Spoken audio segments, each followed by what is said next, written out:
One evening on the live stream, as the comments drifted by, Lee spotted Mark and Betty's avatar, and it really caught his eye.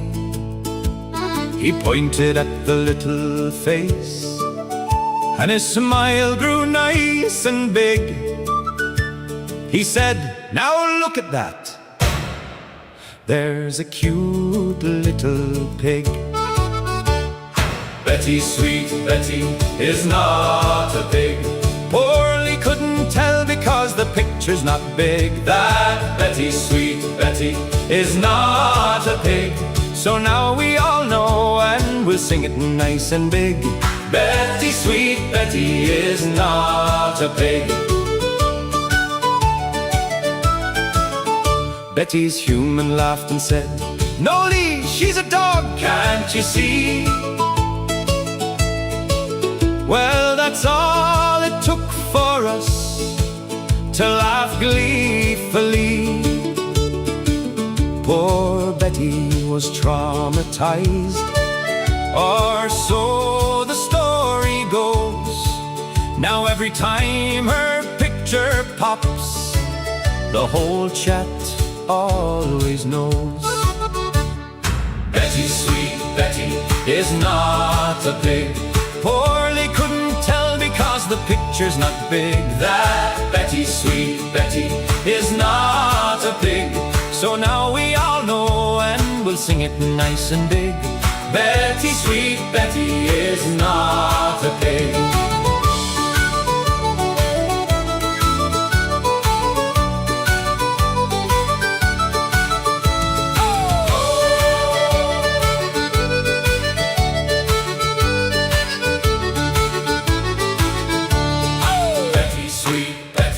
Is not a pig. Poorly couldn't tell because the picture's not big. That Betty, sweet Betty, is not a pig. So now we all know, and we'll sing it nice and big. Hey! Betty, sweet Betty, is not a pig.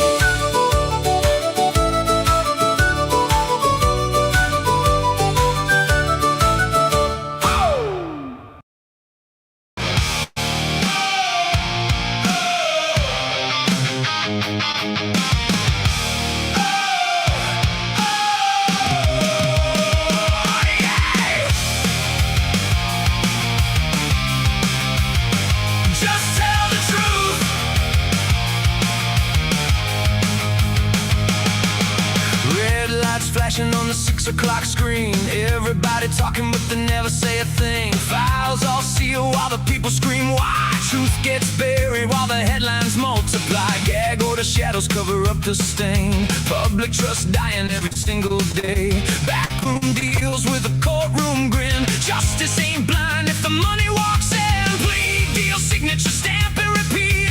Another jury never gets a seat. 12 angry voices replaced by a trade system so cheap while accountability fades. Listen, can you hear the silence break?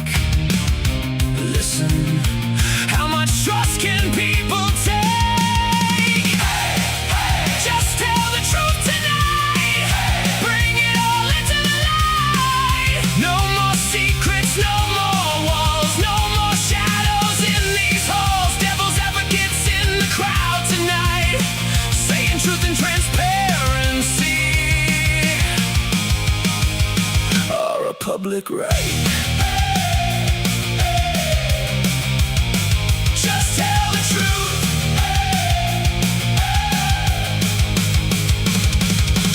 Settlement culture made the jury disappear. Fear gets traded for convenience here. Take the deal or roll the dice. That ain't justice, that's pressure disguised. People lose faith every single time when the facts stay hidden behind legal lines. Evidence locked where nobody sees. Then they wonder why the public don't believe. The Constitution fading in the haze. Deals in chambers rewriting the case. Truth shouldn't need permission to breathe in. Freedom dies when the people leave.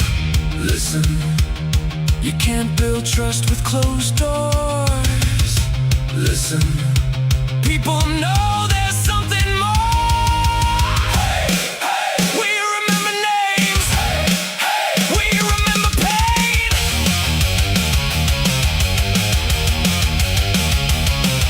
If justice is real, then let it stand. Put the truth right in the people's hands. No fear of questions, no fear of light, because honesty survives the night.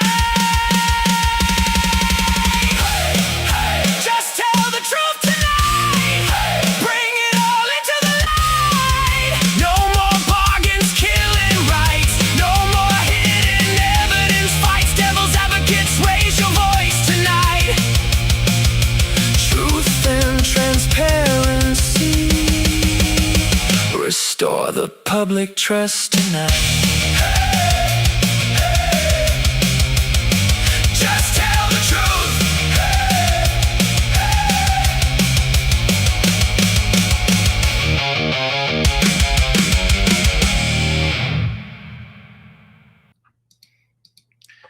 All right, welcome to Crimes After Dark on a Thursday. And for my little short monologue before I bring the rest of my panel up on stage, I will say that I am pretty convinced you will never in your lifetime see a case like this one.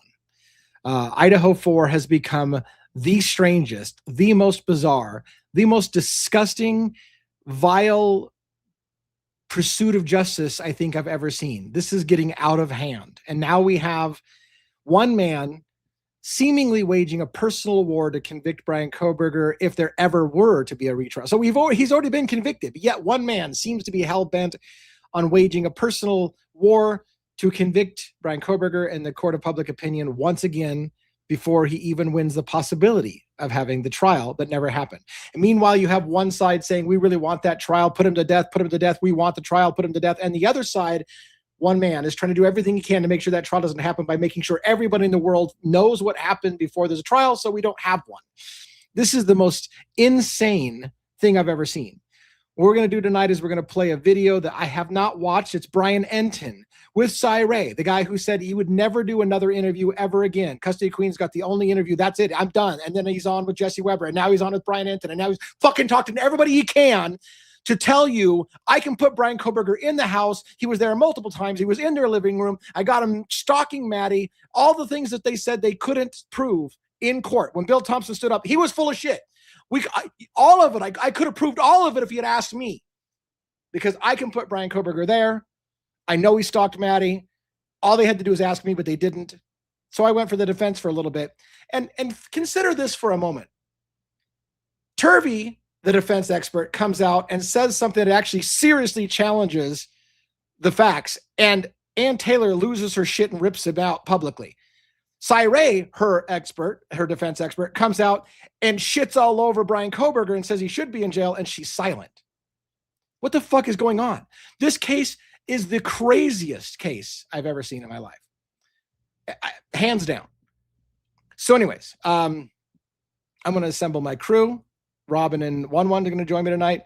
We're going to get into the Brian Enton interview, or airing of the interview with Cy Ray and Steve and Olivia and Christy, I guess. I don't know. I've heard bits and pieces of it. I've heard the bombshells. I know what's in here. And I said, I can't watch it twice. I'm not watching it ahead of time because I can't do that twice. I don't have enough energy in my life to listen to that shit once and then listen to it again. So we're going to do it live, or I'm going to do it live with you. All right, let's get, and I'm being told as we're playing this, a new Jack DeCour interview is coming out where he talks about Kaylee doing cocaine and Molly McMichael. What the fuck is this? What is going on with this case? It's the most insane thing I've ever seen in my life. Never. You will never see anything like this. What do you guys think? I just love how all of this is suddenly coming out now.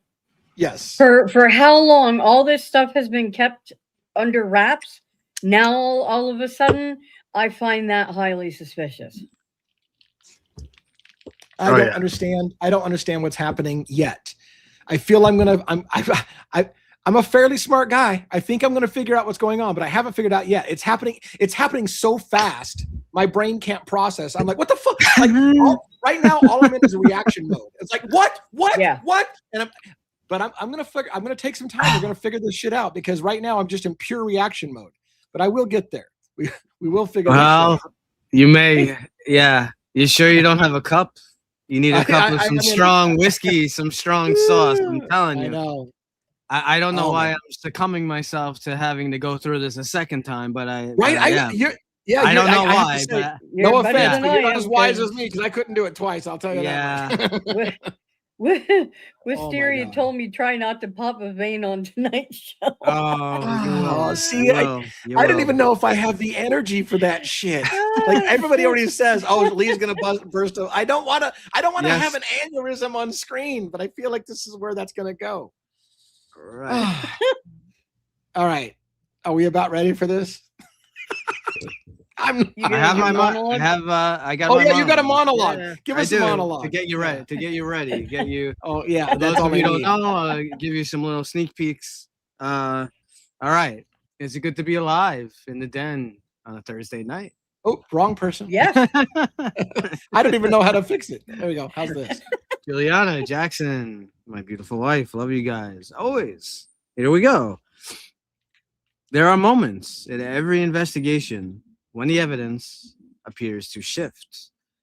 When one overlooked record is finally examined. When one missing timestamp is recovered. When one expert receives information that was not available before. And when that happens, an honest opinion may change.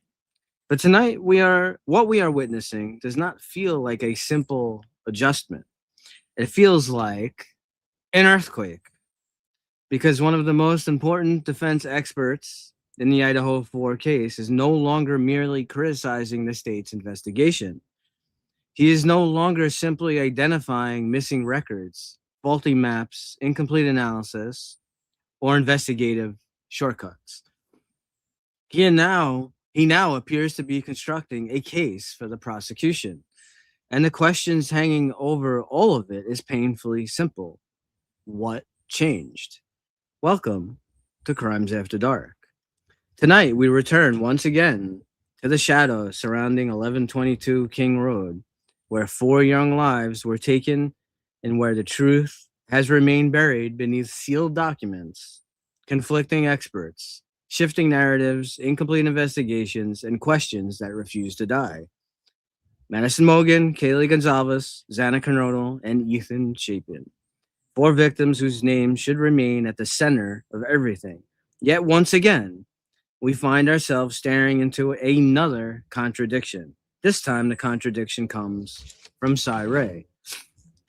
Ray was not an outsider carefully examining newspaper articles. He was not a television commentator studying fragments released to the public. He was retained by Brian Coberger's defense team as an expert in cellular geolocation, call detail records, mobile device evidence, forensic mapping, and pattern of life analysis. He reviewed evidence that the public could not see. He examined records produced during discovery. He studied the work of investigators and the FBI cellular analysis survey team. And when his report was filed on behalf of the defense, his conclusions were devastating to the state's presentation.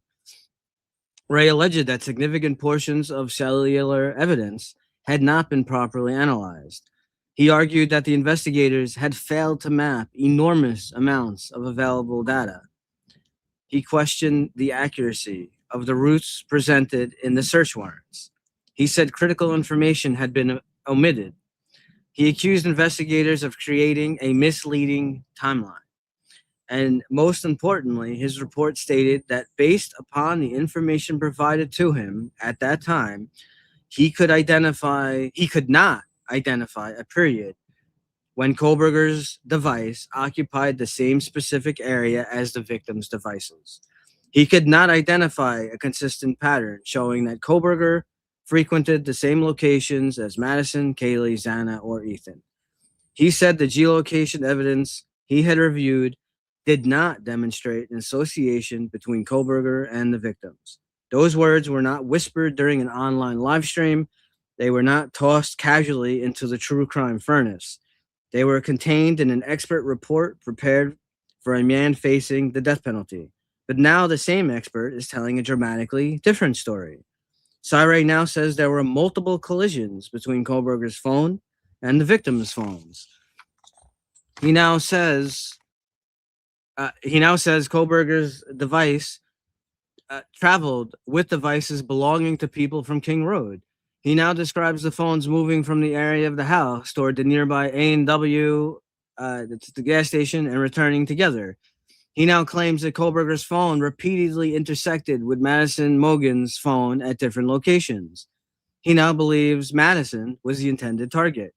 And perhaps most explosively, Syre now says that several estimated location points landed directly on the King Road residence, possibly near what would have been the living room. Ray acknowledges that the reported accuracy radius was approximately 25 meters. That matters. 25 meters does not prove that a person stood inside a specific room. It does not distinguish between the living room, another floor, the yard, the driveway, a neighboring property, or the surrounding area. Ray admits that himself. Yet he goes further. He offers his personal opinion that those locations were accurate. He says Coberger had been inside the house before. He says Coberger possessed a working knowledge of the unusual layout. He says there is no doubt in his mind that the killer had prior knowledge of the residence, and then he makes the ultimate leap. Syre says that he has no alternative theory. He believes Brian Coberger was the offender. This is no longer the language of an expert cautiously explaining technical limitations. This sounds like the language of a prosecutor standing before a jury, a route never previously traveled, a phone powered down, a return to the same rural area, a possible disposal location, repeated encounters with a target, prior knowledge of the house, a panicked escape, a single offender, a planned murder that allegedly expanded from one victim to two and ultimately to four. Piece by piece, Ray appears to assemble the very narrative that the prosecution never had to prove at trial. But how can both versions exist? How can an expert report say that the available geolocation data did not demonstrate an association with the victims, while the expert later says that there were repeated and highly significant intersections between those same devices?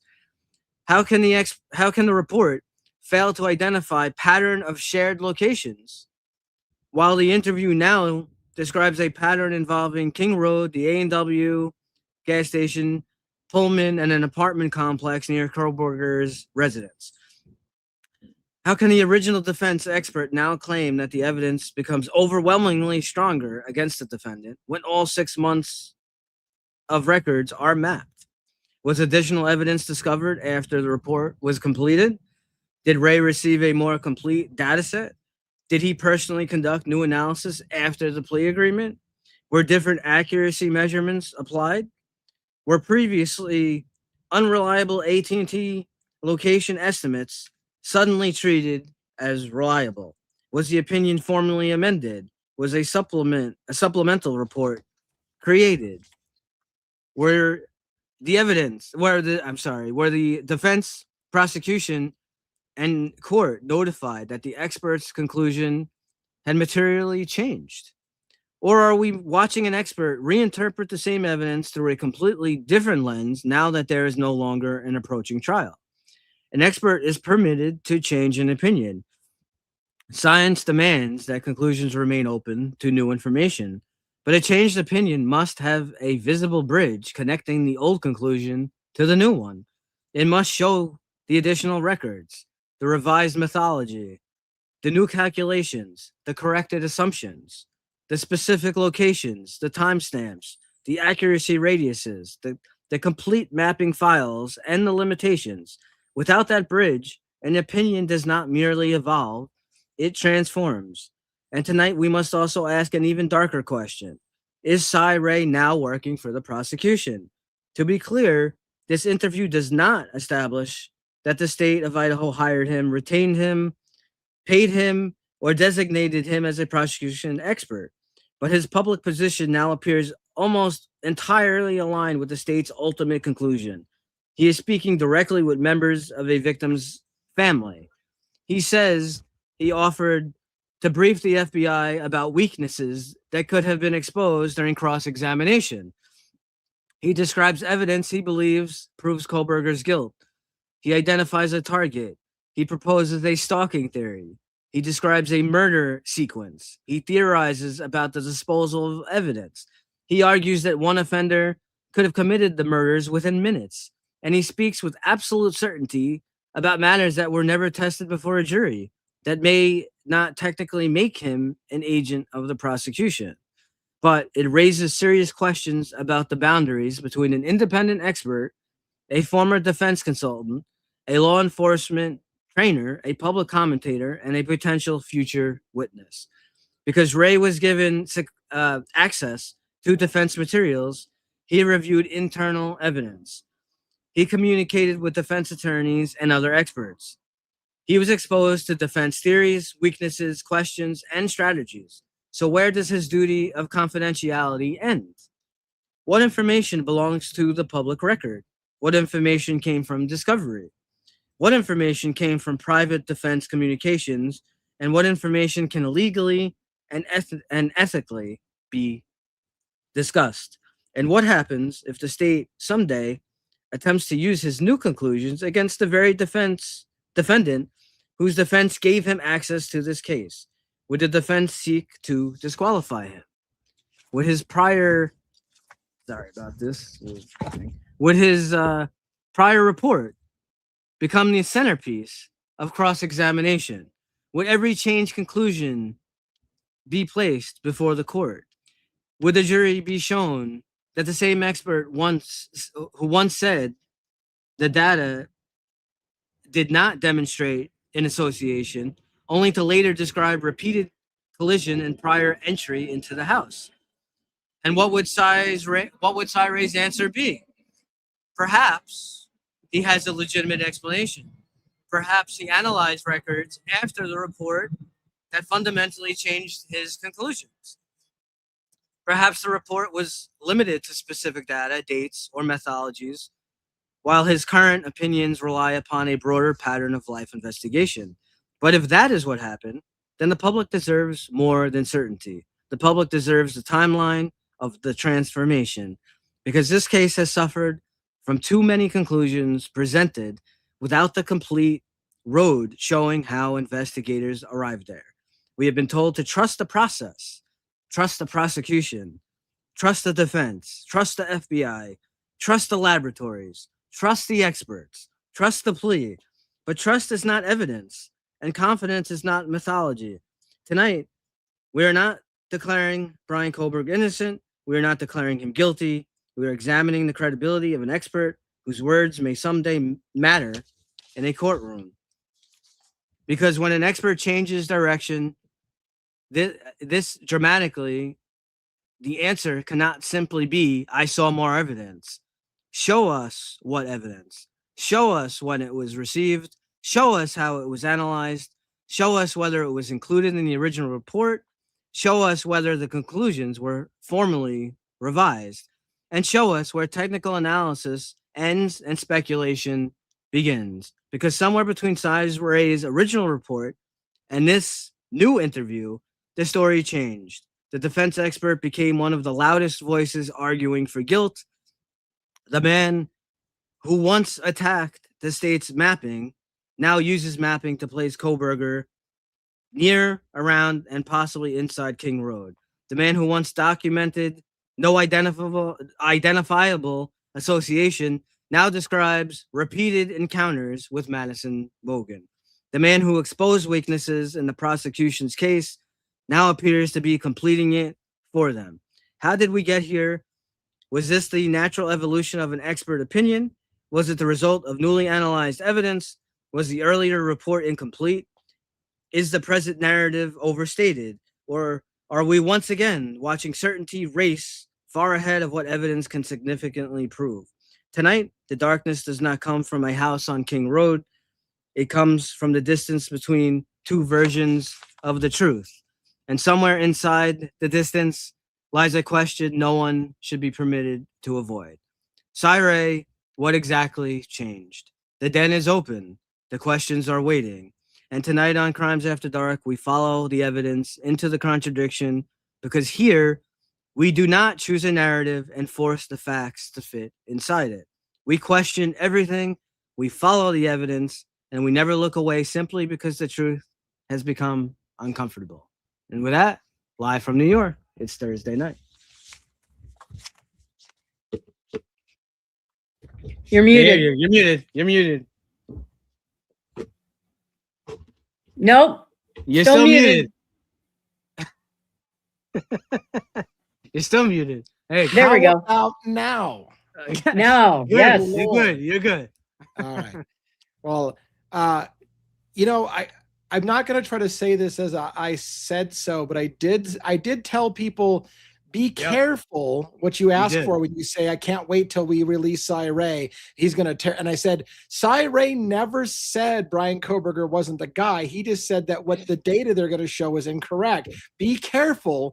So and here's the bad part. All the people who were screaming, unleash Cy-Ray, are now probably going, shut the fuck up, Cy-Ray. Like, what are you doing? The same people are like, unleash Cy-Ray. I can't wait till they finally ungag him. Now they're like, shut him up, gag that mother. Like he's unstoppable, a one-man wrecking ball. No, it's okay in a way, because he's going to have to put up or shut up at some point. Well, right now, he's being judge, jury, and executioner. Right. He's like everything all at once. Is there a scenario? Is there a scenario?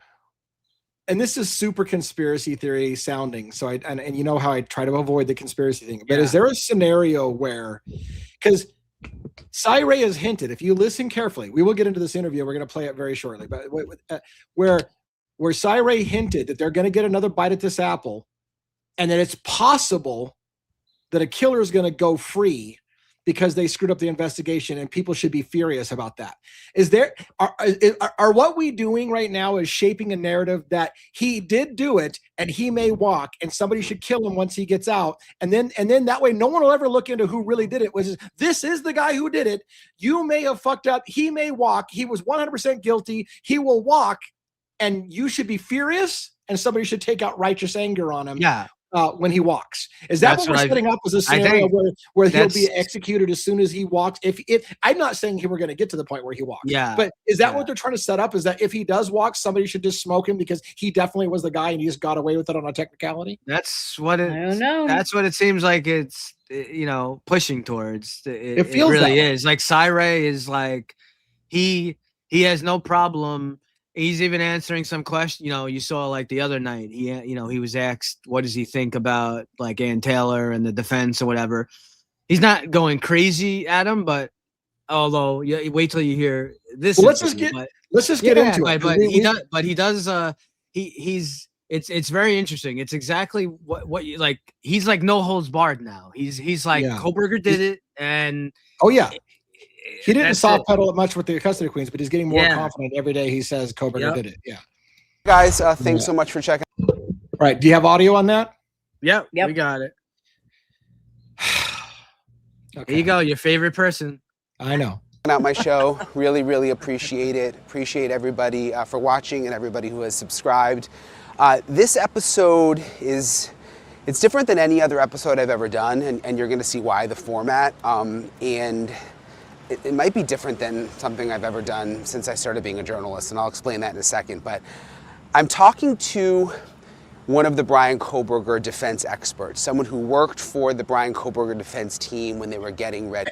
And by the way, at this point, and part of the reason why we're going to pause is that we're borrowing somebody else's content. And if I just stream it in its entirety without comment, then we are stealing we have to be able to provide something to it, right? We can't just play all of you people who want to bust my nuts and say, just let the damn video play. You can't do that, I'm stealing his content. I should just say, go watch it there. So by the way, if you don't want commentary, go watch Brian Enton and watch it in its entirety, and you can skip everything that we're going to say. But we must we must comment on it, or we're just stealing his stuff. So go watch Brian Enton if you want to watch it without commentary. But this is going to be a commentary show. Now, I had another point somewhere in that whole diatribe, but now I freaking lost it. Oh, it doesn't feel like Cy Ray is a defense witness. Does it feel like Cy Ray is a defense witness? No. We're going to talk to a defense witness. My ass. Absolutely No, he's not a defense He's a witness. not even prosecution close. witness all the way Yeah. at this point. He calls Yep. himself law enforcement. He talks about how they should have hired him. He's mad that they didn't hire him.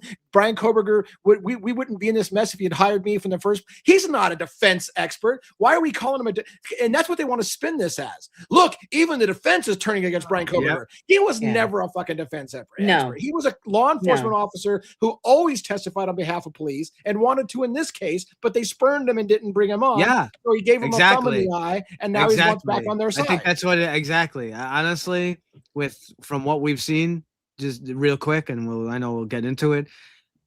With the arrogance and the way he talks and answers, I really think that he went to help the defense because he was pissed that he wasn't asked. That he didn't for get his- hired in the first place. Yeah. That's what I think. All right, let's keep going. For the trial, when they thought there would be a trial. And his name is Cy Ray. He was an expert on the cell phone data, among other things. And he's going to drop 2 bombshells in this episode. He's going to explain why. Is it the video just froze on me, or is it just holding? No, on it's this fine. image? It's just on him. First of all, It's on him. based on the cell phone data, he believes that Brian Coberger was inside the house at 1122 King Road, the house where Kaylee, Xana, Maddie. Bill Thompson. Bill Thompson. Your Honor, what the state's case is going to be is not what you've heard in the probable cause and what the public has heard. We can't place Brian Coberger in the house, but Cy Ray can. So that's the good news. We can't do it. Prosecution can't do it. All the enormous MPD What's can that do say it. for the Fucking Cy Ray prosecution? can put him in the house. Can put him in the house. So there you go. The prosecution they- couldn't do it, but Cy Ray could. And if they had They hired should have him, hired me. he would have Yep. put Brian Coberger inside the house. Okay. and Ethan lived, that he was inside the house and possibly inside the living room. Yeah, and of course, not just inside the house. I know he was in the living room. I don't know why. Bill Thompson should have just retired, really quickly given law instructions and got the bar passed for fucking Cy Ray and had him prosecute the case. Because he had him in the living room. Fucking Bill Thompson can't put him in the living room, but fucking Cy Ray can put him in the living room. Okay, let's keep going. Before the murders, like on other days, that he had been in that house before, which I had never heard. Of course. He also, and Of course you never heard he it. says he has the data to back that up. He also is going to explain why he believes that Maddie Mogan, was Brian Coberger's target. And again, he says that is based on evidence from cell phone data from Brian Coberger and also from the victim's cell phones. And he essentially tracked Brian Coberger and Madison Mogan to the same locations several times, he says, before the. And I want to comment on this. I said this to my team. I went to school at WSU. I shopped at Moscow all the time. Everyone in those 2 fucking campuses go to the same places. If you want to go to Walmart and you're in Pullman, or as an example, not this exact, so don't get me wrong, but like if you want to go to a certain place and there's only one, if it's in Moscow or Pullman, you go over to the other city and you go there. If you're, and as an example, if Brian Coberger in 6 months of time went to Walmart one day, at the same time, the only Walmart exists that Maddie went to Walmart that day, and they happen to be in the same building at the same time, that's going to be proof that he was stalking Maddie. But And he's it's saying ridiculous. Everyone there in that town has been in the same place at the same time, probably at some point. he's saying that it's multiple times. He doesn't give a number, but he's saying it's on. He's saying it's on multiple occasions. And again, this big contradiction of pattern of life, which was in his prior report, saying that BK couldn't have done it, as I said in my intro. I don't get it. I don't get it. Well, we'll keep listening to the great evidence that he's going to present on this case. Murders. Again, something I didn't know. So he's going to explain that. But when I said that this was a unique episode, it's because Steve Gonzalez, who is Kaylee Gonzalez's dad, Kaylee is one of the victims, and Kaylee's sister, Olivia, wanted to talk to Cy, who is one of the defense experts again. So it's kind of a unique situation. And they are going to do that in this podcast. And I'm really going to let them ask a lot of the questions that they have. And Cy agreed to do this because he wanted to answer their questions. I mean, the fact that Cy Ray is going to go talk to Steve. Let me rephrase that. The fact that Steve and Olivia want to talk to him on TV tells you everything you need to know about Cy Ray, in my opinion. Right. Again, that family wants nothing to do with an alternate opinion. They will only go on with people who have one-sided viewpoints on this. So the fact that they're going to go and on national TV on News Nation and talk to Cy Ray tells you everything you need to know. He's right on there. Yeah, he's you know what he's like 1,000. He's 1,000% like in there. BK did it alone. There's net now, and he's saying there's no cleanup. They wouldn't be talking to him if they wouldn't be talking to him if he was neutral. They wouldn't be talking to him if he had questions. They're talking to him because he believes that this guy's guilty, and they love that. They love that. So okay, let's hear that. And you'll see he believes that Bryan Coberger is guilty, but he has a lot of issues with the way the investigation was handled. So there's a lot to this. It's a long podcast, but it's filled with new information from an insider who was working on the case on the inside and has really unique information and data to back it up that I hadn't heard before. So I'm going to get into all of it. Again, it's a long convo, but I think you guys will find it interesting, especially in light of everything going on with. I have to point out as well, Brian Enton keeps telling you, I'd never heard this. I'd never heard this. I'd never heard this. One thing I want to repeat that I said, as soon as Bryan Coberger accepted the plea deal, they will be allowed to say anything they want and nobody can do a damn thing about it because the state no longer has to prove anything. That's what Hitler said. You do realize that once you plead guilty, the state no longer has to prove any of its claims against you. And he said, yes. This is exactly what's happening. They can now say, not only was he in there, but we've got him laying in her bed doing a snow angel in her sheets before he killed her. And they can say that because they don't have to fucking prove it to you. They don't have to fucking prove it to you. They can say whatever they want. I'm glad you liked the humor, Robin. That's Snow angel. I come up with that shit just on the fly. It just flies out of my mouth. Anyways.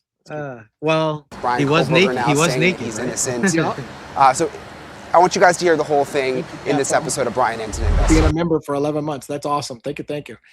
Die Hard. Psy-op. That's clever. Nice. Yeah. Yeah. Cy, it's nice to see you, Steve. Thank you for being here as always. And I know Olivia's going to join us in a little bit. She's dealing with the baby. But I wanted to continue this conversation from the time you just had on News Nation. And I know I'm really kind of surprised to see Cy Ray there. He said he would never do another interview on this case. And in fact, he said, I want nothing to do with this case. I didn't want anything. I want nothing to do with this case. I'll never talk about it again. News Nation again. Here I come. Let's go. Bryan Coberger's guilty. I want to hear it. I'm never going to do this. I'm never going to do this again. I'm never going to do this again. I don't want no part of this case. He's a figment of my imagination. Good Lord. All right. Steve, that you and Olivia wanted an opportunity to be able to talk to Cy about some of the information. Is Cy Ray yet on the board of directors for Murder Has a Name? I was just gonna say, next thing you know, he will be. I think one predicted it. I'm wondering, is he already on the board of directors for Murder Has a Name, or is that just going to happen? Like Maybe. Not yet, but yeah. Right. Information that he has since he was a defense witness for Bryan Coberger. I just wanted to ask one question before I throw it over to Steve, though, and it kind of plays off some of what you said on News Nation, Cy. You talked about Bryan Coberger potentially being at the house before. Can you elaborate on that a little more? I mean, are you able to, and I know it's not exact, but are you able to say whether he was actually inside the house? Before he answers, I want to say this, and I want to be clear. Before he answers, I want to say this.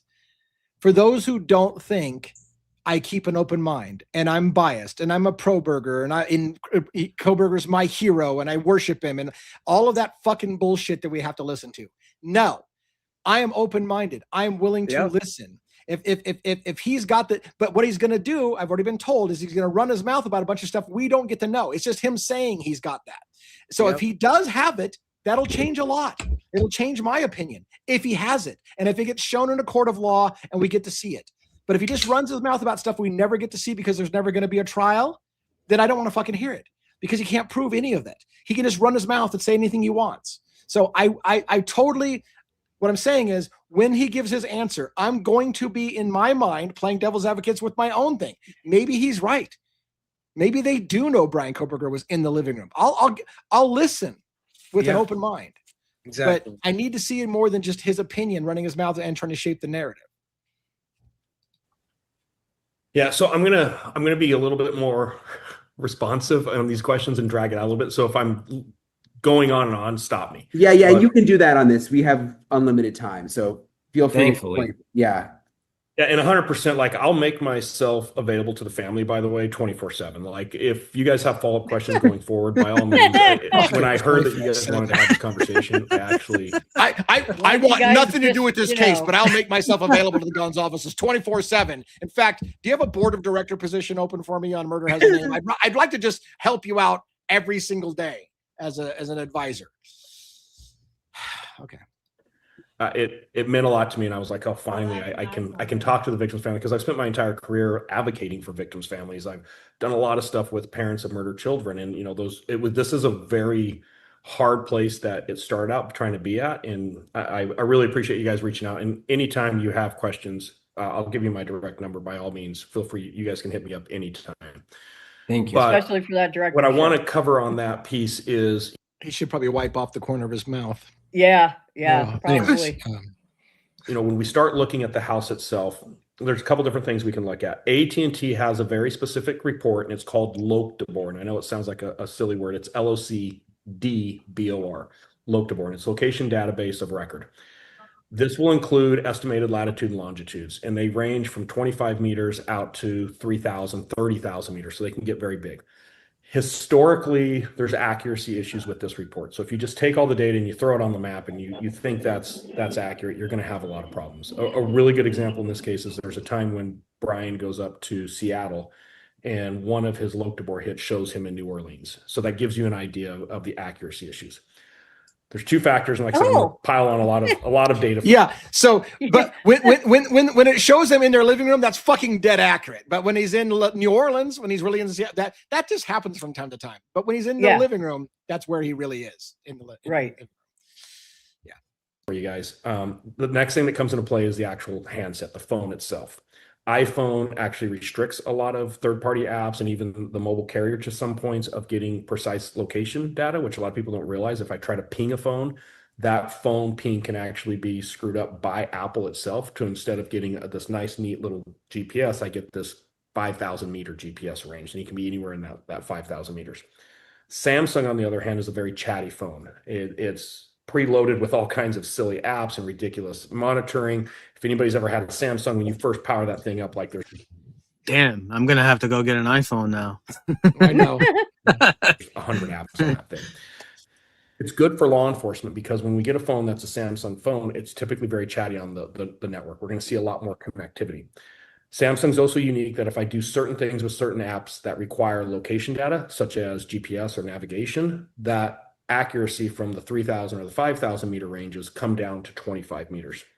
And in this particular case, if you look at those precise measurements, there's probably 5 that land directly on what would be the living room of the house, like the latitude, long. So right away, I'm a little confused.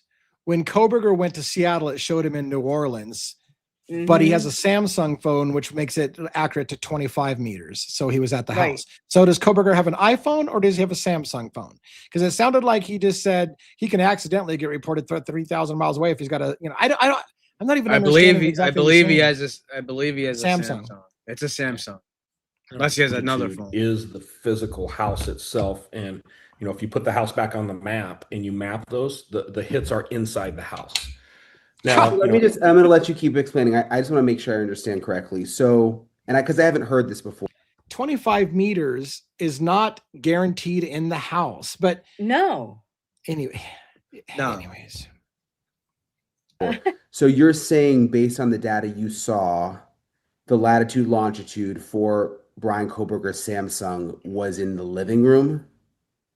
The AT&T derived latitude, longitude from the AT&T's network that it estimates a location See, this is where I'm That's- confused. Samsung or AT&T? Okay, AT&T. Sorry, not iPhone. AT&T pinged him at the house. And he's Yes. saying in the living room.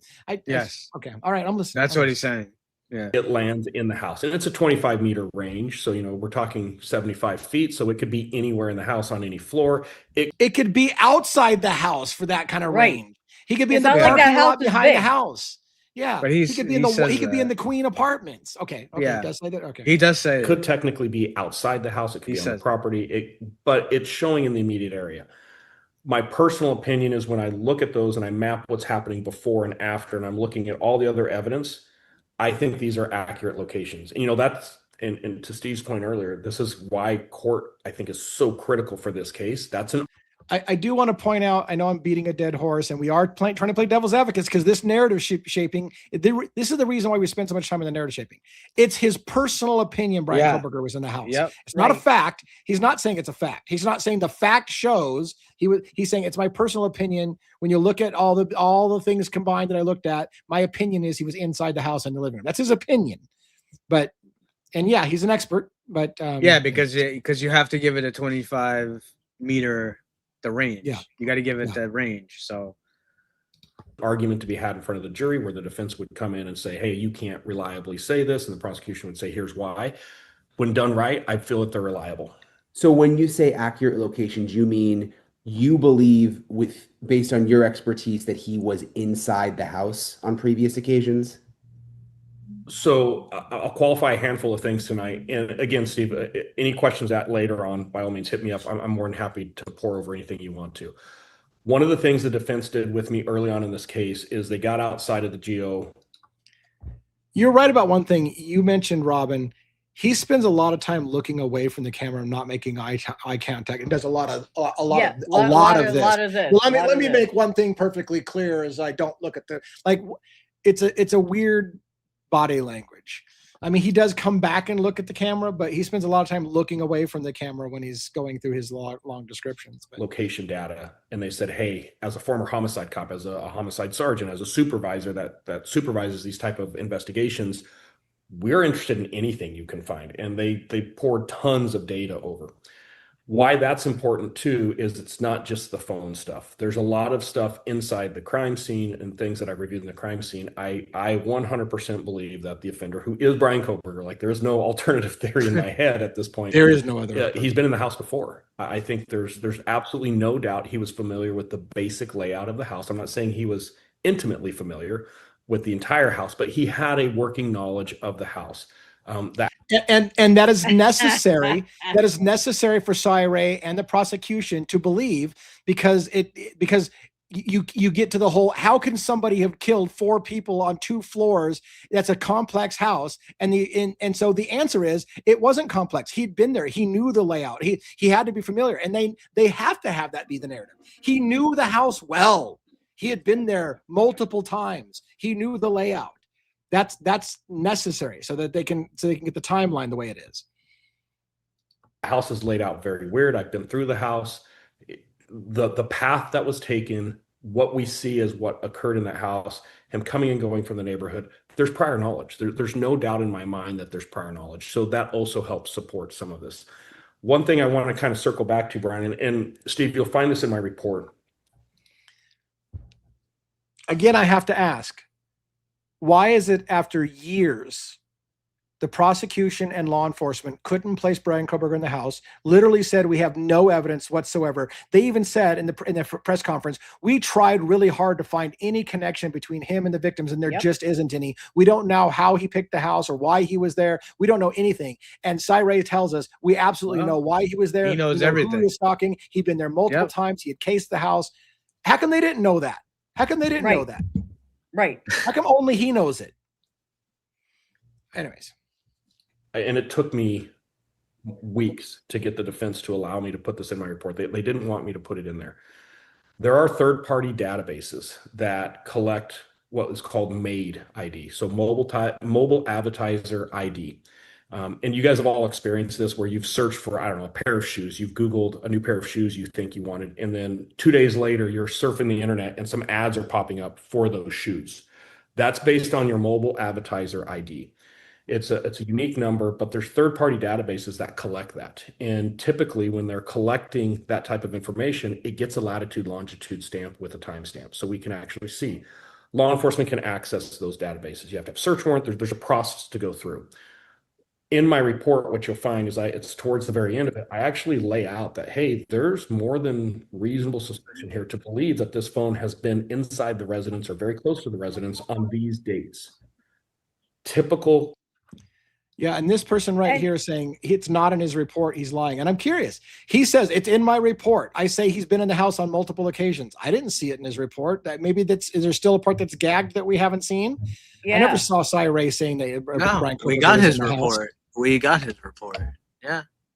But again, once he pled guilty, you can say whatever you want to, because the prosecution no longer has to prove anything. They can say, we saw him tickling her freaking chin right before he killed her. Whatever you want, you can say it, because they don't have to prove anything. Criminal investigation, we would go look at these third-party databases, pull all the mobile advertiser ID data from those dates. Forget the 13th. His phone is off. We're never going to get his phone in or near the house on the 13th, and that's where all the focus was. But if we go back to pattern of life and we pull these other dates leading up to the crime, I feel incredibly confident that they're going to get precise GPS. Now I'm talking 3 meters. So now we're talking less than 10 feet at, around, and very close to the house on these different occasions. The idea that I put this in my report and said, this is the kind of. His wording has just changed. They're gonna get within 3 feet of putting them at or around the house. So a minute ago, he was definitely in the living room, and now they're going to put him somewhere at or around the house. Which is it? Follow-up I would expect to have, and nobody ever. I fully expected as soon as I dropped that report that January, that by February, March, we were going to see discovery on this new data. They didn't even look at it. They didn't even bother with it. It's incredible. If they looked at it, they wouldn't have understood it. We heard that in court when they were talking about a JSON file and how you can edit it, and how like that was some kind of weird anomaly. It's like, that's what the file's for. That's what you use it for. I mean, it was very confusing to the audience, but the lack of knowledge inside that courtroom at certain times was very frustrating to me. And I mean, I wouldn't hired my own people. I would shadow. This is one of the things that bothers me too. I know I'm pausing a lot. You're supposed to be convicted by a jury of your peers. If you can't explain it to your peers because the science is so confusing that an average person can't understand it, this is a problem. We're getting to a point where they're essentially saying, trust us, bro. The science says you did it. Yeah. But it's too confusing for the average person. So you're no longer convicting people by a jury of your peers. You're convicting them by the science, and trust us, bro. You don't understand it. You won't understand it. You don't understand how DNA works and how this technology works. It's too confusing. So trust us, bro. Science says he did it. It's not a jury of your peers. Dragon, I've said it multiple times. They have OS lint. They were like, Steve, the same emails they're using in this court case are the same emails we're tracking back to your children. But we're not doing it for free. They weren't like a Cy-Ray. They're like, I think there was a 30K. Don't quote me on that, but I that's what my mind wants to tell me. It was like a 30K. And they said, we're not giving it up on a case this big. We keep doing, because we're highly in demand. We're not going to take a case this big and not get stiffed with the payment. We're not making that a message. But they literally said, we can literally tell you that he's been connected to these people through his fingerprint of his emails and the things that he was doing online. It's a whole science that they have out there, and touch points, and they put it all together. He was very confident, and he said they're refusing to give me any money. They want to do it for free. And to that point, the Cellbrite, the Barnharts ended up didn't have to do it, but they did it for free, just like Cy-Ray. So there was these decisions being made, not over the right decision. It was, I don't know what it was, but evidence was being missed in a case that the world was watching, and we can do better. We can learn from our mistakes, and we can do better, and that's why we're here right now. And you know, Steve, if you think about it, let's push that price up to 50K. When you look at the amount of money that was spent on this investigation and bang for the buck, spend the 50K. It's probably the best you're going to spend on this case, because it's going to show that I think those concrete connections. I do have a question. I think you guys might be interested in this. I believe that the girls went to the A&W. There's a little A&W and a little store. I know exactly. Yeah, right down the street. I think this was a pretty routine thing that they hit on a regular basis. And I'm really curious to some of the background there. But one thing that I've always said is missing, and it's really bothered me. Has anybody ever approached you guys on what's called VICAP? Have you ever heard that word VICAP? Or it's basically a history of the victims to everything of where they shop. If they order pizza, where they order pizza. Has anybody ever approached you in this investigation to try to Closest we got to they were scared once I hired a lawyer. They just stopped talking to me. And my lawyer said they'll answer questions, but to the point of they're not going to be witnesses because they didn't want the gag order to fall over. I told my lawyer, I want the ability to speak on behalf of my child. If anything comes to the point where they're going to put a gag on me, then they can't talk to me. And I had nothing to hide. It was just, you're not going to control me like an asset. I'm going to speak on my daughter's behalf, or I'm going to jail, one or the other. So, yeah, we never got there. We got to the passwords. We got to usernames. They hit Olivia up. Olivia got into the cloud ID. Like, Olivia hacked. It's fake. Like, we know the passwords. I knew my sister's password on her Apple device, but it would send, it was two-factor authentication, so it would send a code. So she had the password. She had right, Yeah. and they told law enforcement they didn't have the password. So she's going to explain. She's going to explain two-factor. Did they not have the two-factor? Because she's saying that they had the password. Christy said that long ago. Yeah. Right. And then she tried to backpedal and said, well, I mean, we had the account. But now she's saying I had the password to the device. Yeah. Okay, hold on. Let me hear what she says about the two-factor. To her device, and they wouldn't, and still to this day they've not handed over her phone because they say that they can't get into it. But regarding VICAP, so it sounds like they won't. So she has the password, and she could get into the phone. And you know what it sounds like? It sounds like a catch-22. They're asking her for the password, and she's saying she won't give it to them. And then she's asking for the device so she can get into the phone, but they won't give it to her. So both of them are playing fucking with each other. You're not getting the phone. Give us the password. You're not getting the password. Give me the phone. And neither one of them are fucking working together. It sounds like, which is probably all part of a game. But anyways, that's what it sounds like. I apologize if I got that wrong. No, we've never ever heard that. We've never been familiar with that. At all. You would remember it's about almost 300 questions, and it's a deep dive in any information. And this has nothing to do with the gag order. There's no reason they wouldn't do that. The reason I'm asking is there's certain things that would come out. The victimology has nothing to do with the gag order. So why don't we know who Kaylee was talking to at the corner club, who she was on the phone with? That's all part of the VICAP, well, right? He's not talking or not. Yeah. Well, that's what he's talking about. But he's saying that what's he saying? This other report. The report that the VICAP. This other report they should have. If that's not part of if that's not part of the gag order, then why haven't we seen it? I don't know. Did they do it? Their normal pattern. Like, hey, if they ran to the convenience store, what convenience store would they run to? Is it kind of they met friends or everybody was going? Is there a place that they would converge? And we're getting back into the reliability of the GPS. So I don't want to get too far on a branch saying I know this happened, but there are multiple times that the device, Coberger's device, is in the area of the house, and then it moves to the parking lot of that A&W root beer. At the same time, multiple residents of the house go to the A&W root beer. So there's times where I can actually see and that to me, that's what we call a collision. It's one thing to have devices in a general area, but when we see the two devices track together to a point and then track back, that's incredibly telling. So, the idea that nobody has come back to you guys and said, hey, let's talk about the A&W or some of the other friends it's just mind-blowing to me. So I can't agree with you enough. It needs to be changed. That's why I took this case. I'm hoping So if that is true, it's something to consider. If Coberger's phone's not just in the area, but then moves with the victim's phones down the street to the A&W and then back to the house again at the same exact time, that would be hard to explain. That would be really hard. That's what he's saying. Yeah. Any pain and trauma that I've caused you guys, I can't apologize. And my sincerest respect and condolences on this thing. I couldn't imagine being in your guys' situation, having to go through this. And now it obviously coming full circle back. But at the same time, when I first looked at this case, my initial thought was this can never be the standard investigation that we see on cases like this. This can never be acceptable. Brian and I were talking before you guys jumped on. After the plea deal, I actually, and against the defense, Ann was incredibly upset with me for doing it. And I just have to ask the question. It's an asshole question.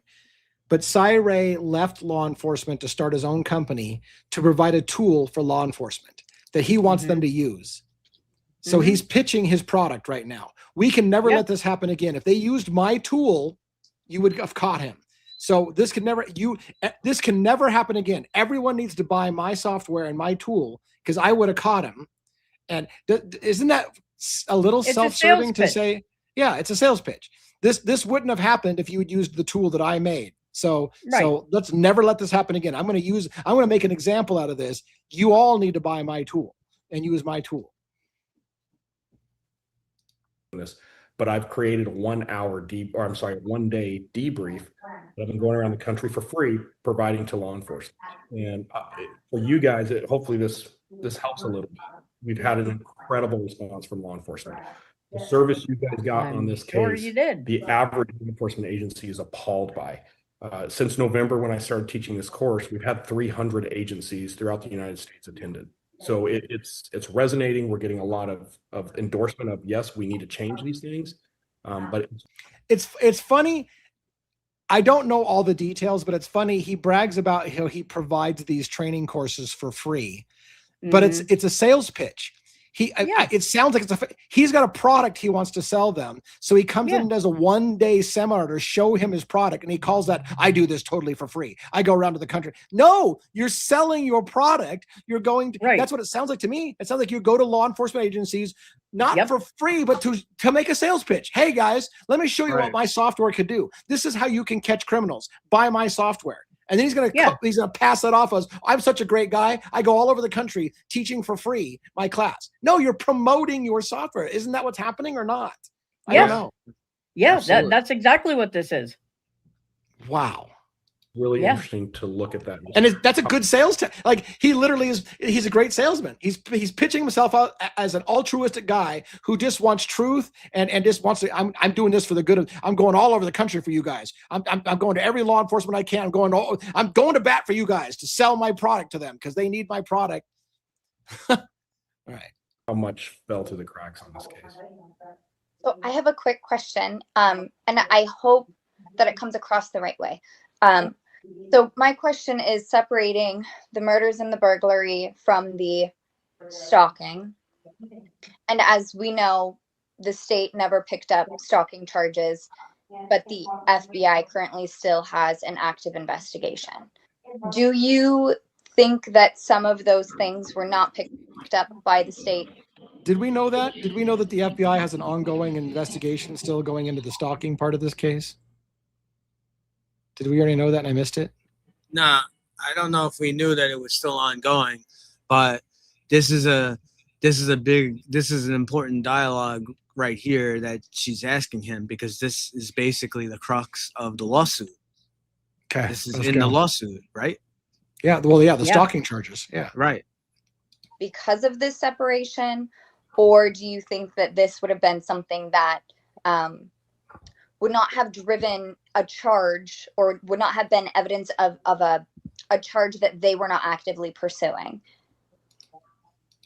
I am guessing. This is my opinion of it, things that I've seen. I'm happy sharing this opinion to whoever, but there's a lot that needs to be filled in for it to land where I say 100% this is what's happening. I'm about 90% here. They back themselves into a corner, into a no-win situation, because the problem the FBI has with stalking right now is they cannot prove stalking in the work product that they do. It'll never hold up in court. In fact, I don't think a federal prosecutor would even take the case. So that's why we haven't seen the FBI proceed with that. Does the FBI have information right now, or potentially the ability to go get information to prove that case? 100%. But their problem that they have. Tell me what that would be. Well, it'd be that mobile advertiser ID. It would be mapping all of the AT&T records and looking at the pattern of life of Brian over 6 months, where we see these routine travel patterns. We can see where he's going, what he's doing, how long he's stagnating there. Understanding pattern of life is everything for this case. The problem the FBI has is to make that stalking case, they're going to have to disclose or discover new evidence that never came out from the state of Idaho. And now you have these competing cases where you have a case that allegedly went through the entire process of discovery and never produced the evidence that's needed. And now for a federal case to all of a sudden say, oh, by the way, here's this other evidence, they've painted themselves into a corner that they can't explain. Yeah, no, I get it. So I feel like there's might two be a lawsuit. discoveries because I've actually heard almost everything that you've said already. That he was in that house, even waited in certain locations for like extended periods of time of no movement. This wasn't the only house that he stalked. There was like a loop that he was following, and there was a couple other places that he basically stood still for a certain amount of time. Just telltale signs that this person wasn't shopping, and they cross-correlated to bank. So what are they trying to imply? Coberger went into the house and stayed in the house for periods of time in a party house where people come and go at all the time, even when the owners Without are away. anybody Complete seeing him strangers are in the ever. house saying, "Hey, I don't know where the owners are at. They're not here right now." Like everybody's in that, but he can somehow sneak in and hang out in the house and hang out there for a while and wait around for them. Absolutely, and no one recognizes him. Nothing. And but he can get into a party house on a regular basis. And they're painting a picture. They're painting a picture. They're saying that he was like watching other houses as well. Yeah. That he I've been to that neighborhood. I couldn't walk from my car to the lot without somebody driving over and chasing. Get the fuck out of here. You don't belong here. So how did that happen exactly? That he can just come and go like a fucking ninja from houses and hang out there and stalk the area. Like, anyways. Records and the ATMs and all that stuff. They had some stuff, the basic old school investigations they had down, but the technical was almost like they outsourced it to the FBI. And then when the FBI were like, we're not so sure that our discovery is your discovery or our investigation is your investigation, that there was these huge gaps in it. And when they went to go to make a case, it wasn't so clear. So as a father, I'm like, I'll fill in the gaps if I can, especially when it comes to technology. And it was an eye opener. It was so frustrating to sit there with a guy who looks like Santa Claus, who has his consciousness, his short-term memory on a piece of paper, and has no clue about technology. Wow. Like, I thought the true crime community was a little rough calling him Santa Claus, but even Steve's calling him Santa Claus and fucking insulting his memory. Oh my God. Okay. Anyways. Never will. And there's 4 lives in the bounce. 100%. It's just scary. I couldn't agree with you more. And, this is a big problem with the FBI. The FBI has a habit of coming in on these cases. And where the problem happens is the FBI has access to things they can't get into court properly. They can't lay the foundation the way that state courts require. But they still proceed. The IGG, I will tell you, the investigative genetic genealogy on this case is overlooked at how impactful it was. As soon as they made the decision to go with investigative genetic genealogy, this case was doomed from an ethical perspective because they had to go outside of policy. They had to hide things. And now once they got the hit, you can see it clear as day. The rest of the investigation is, how do we hide the IGG? Because we don't ever want to talk about the way that for me as an old school investor. And that right there is just worth a moment to pause. If the entire investigation started out by something illegal, fruit of the poisonous tree says you can't proceed. You can't go do something illegal and say, now that I've done something illegal, I found the proof that he was the guy. Too fucking bad you did something illegal. Now, I'm not saying that the IGG work was illegal. They always fall short of saying it was just out of policy. They're making clear. They want to make sure you're clear. It wasn't illegal. They didn't do anything illegal, but they did stray from policy. But even Cyrus says they're doomed when they did that. The entire case could fall if it started with fruit of the poisonous tree, something they did that was inappropriate. And that's the problem they have. Anyways. Investigator that drives me crazy is Brian Coberger's vehicle and his name are setting in a report that entire time. All they had to do is follow up and get a sample of his DNA. If they would have done that and stopped trying to rely or over rely on this technology of the IgG produced, I think this is a completely different case. But they crossed a line with IgG. They knew they crossed the line, and everything we see after that is nothing more than smokescreen trying to hide what actually happened to identify him. I'll go a step further. And that part I agree with Cy-Ray. They got to his name through nefarious means, and then they did everything they could to try to say, we don't have to use. I say this all the time, and I get so mad at having to defend myself all the time. They were going to use the IgG. I said, no, they weren't. They were doing everything they could to say, we don't need to use the IgG. We have him other ways. But they got to him because of the IgG. And they wanted to have their cake and eat it too. They got to him because of the IgG, and then they wanted to say, but we're not going to show the IgG because here's all the proof that he really was the bad guy. Don't look at how we got to him. And that's the problem they have. You can't do that in simple layman's terms. You can't do that. And be careful with this. I wish my lawyer was here.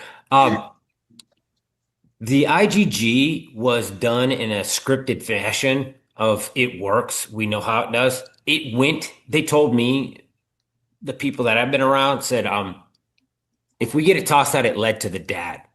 It never led to BK. And that's by design. It never goes to him. It goes to his father in the trash, established the law, and then we got a warrant and we got the cheek swab. We got it down. And I don't want to get bogged down in the details. It's much bigger. The pool of potential suspects is way larger than they're saying. It didn't go right to BK's dad.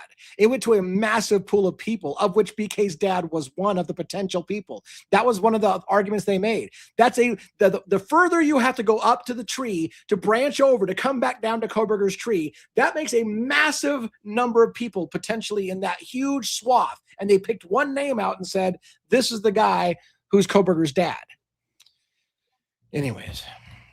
IgG is not going to ever be in court because it's a tip, and this is established standard, and we're not going to let a little podunk Moscow make court law or state law or any kind of law. This is never going to get into a courtroom because we have these established practices. I almost need to back up. Is Steve saying the same thing I've been saying? Yes. IgG was never going to get into the courtroom. Right. Fuck off to everyone who told me it was going to get into the courtroom. I've been telling you it was never going to get in. I told you it was never going to get in. Yes, it was. They were totally going to. No, Steve just told you it was never going to get into the courtroom. It was never. I feel like I'm in the Twilight Zone. Didn't he just say it was never going to get into this courtroom? That's what I said all the time. Anyways. Yeah. And that is what it is. And, if you call a tip on a black SUV that you've seen that has some kind of explosives in it and something, and you want to give that tip, well, that doesn't go into court either. So the tip was never going to go into the courtroom. Get that cleared, everybody. Even Steve agrees, not that Steve's an authority, but even Steve agrees that IgG was never going to get into the courtroom because it would have destroyed. And in fact, it's still a problem because they have to still explain how they got to Brian Coberger without the IgG. So there's your conundrum. IgG was never going to get into the courtroom, but yet how did you get to him? Through IgG. Right. Well, that's a problem. That's been you can't show it in court. Yep. That's been the $1 million question from the get-go. I get where they're going with it and the greater good. I'm just a dad trying to make sure that my daughter in the system gets better, but I do see some red flags, and I know we have the right guy. And we just made it all difficult for everyone. We just made it so difficult for everyone because nobody knew what they were doing.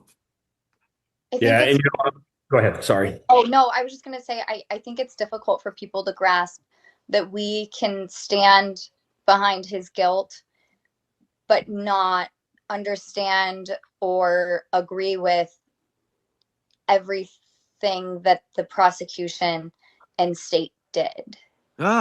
Thank you. And it makes it I agree. difficult for us to be put in a you. position where we are having to defend the state's case that we don't fully understand. And there's a lot of missing pieces for us. And that's the only way that we can justify his guilt. So it puts us in a difficult position of being like, man, you guys are really making us fight for your work that you did, that you're. I'm going to run through the universal translator what she's saying. Yeah. We believe Brian Coberger is guilty, but the prosecution was fucking it up. And so it's difficult for us because we just believe he's the right guy. But now they want us to have to like go along with the fucked up investigation. It was a fucked up investigation.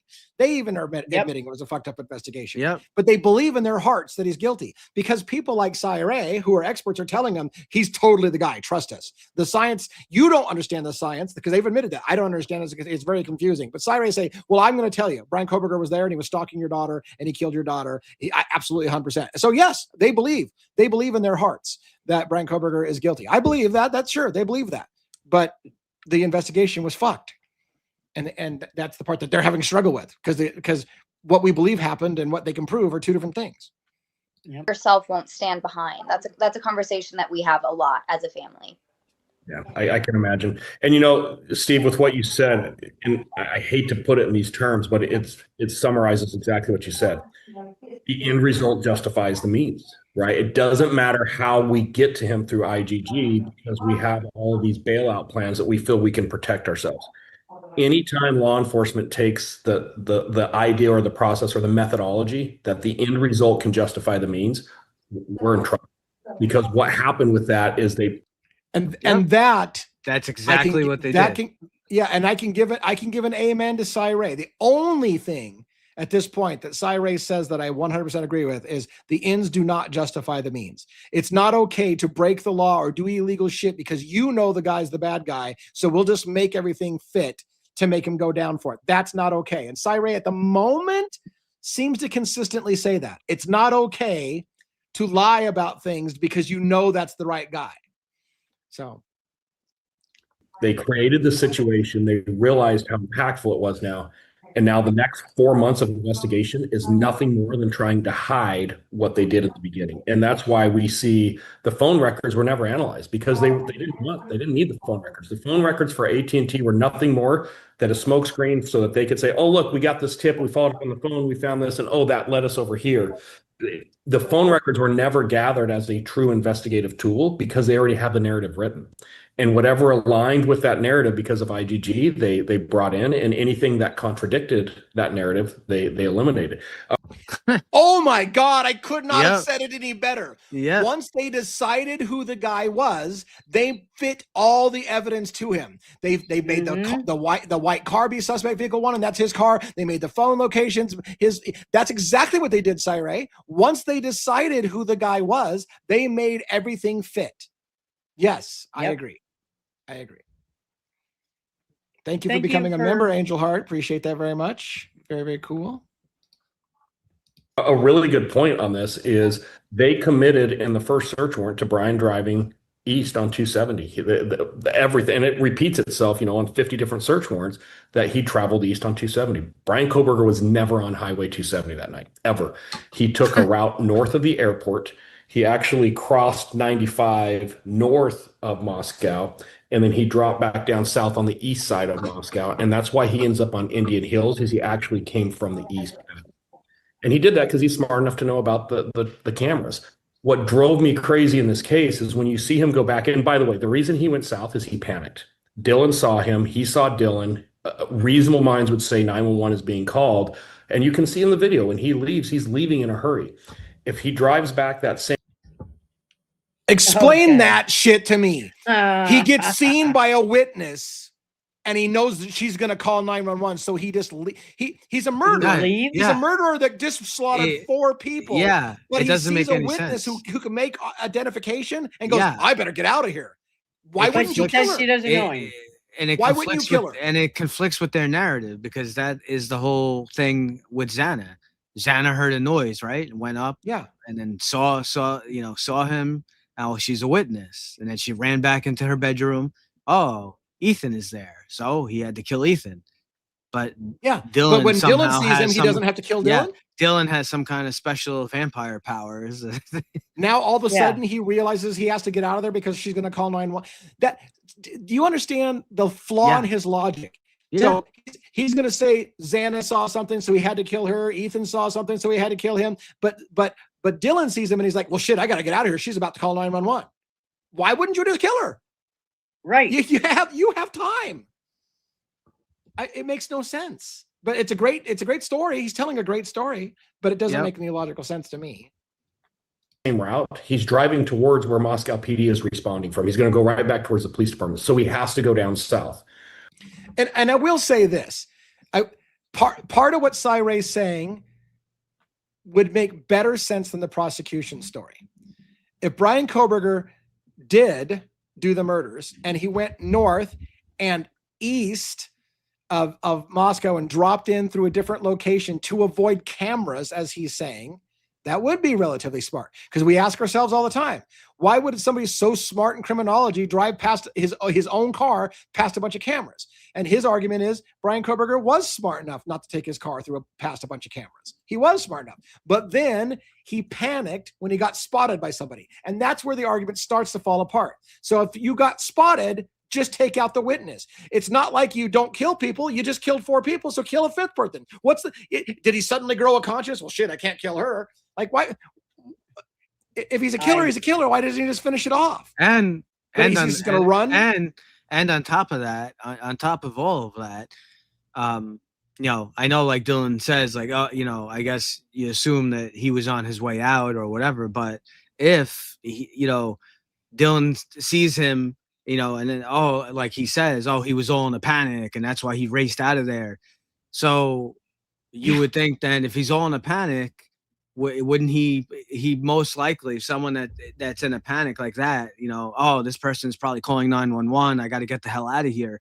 You would think he would leave some kind of DNA then, right? There would be some kind of. Yeah, right. Right. And I don't want to beat it to death, but you're right. Yeah. If he got in a panic, he's got to be covered in blood. He just slaughtered 4 people. It's a bloodbath. He's got to have. So when did he have time to take his clothes off and put them in a garbage bag or whatever you think he did to avoid? He should have tracked blood all out of the ass because he would be.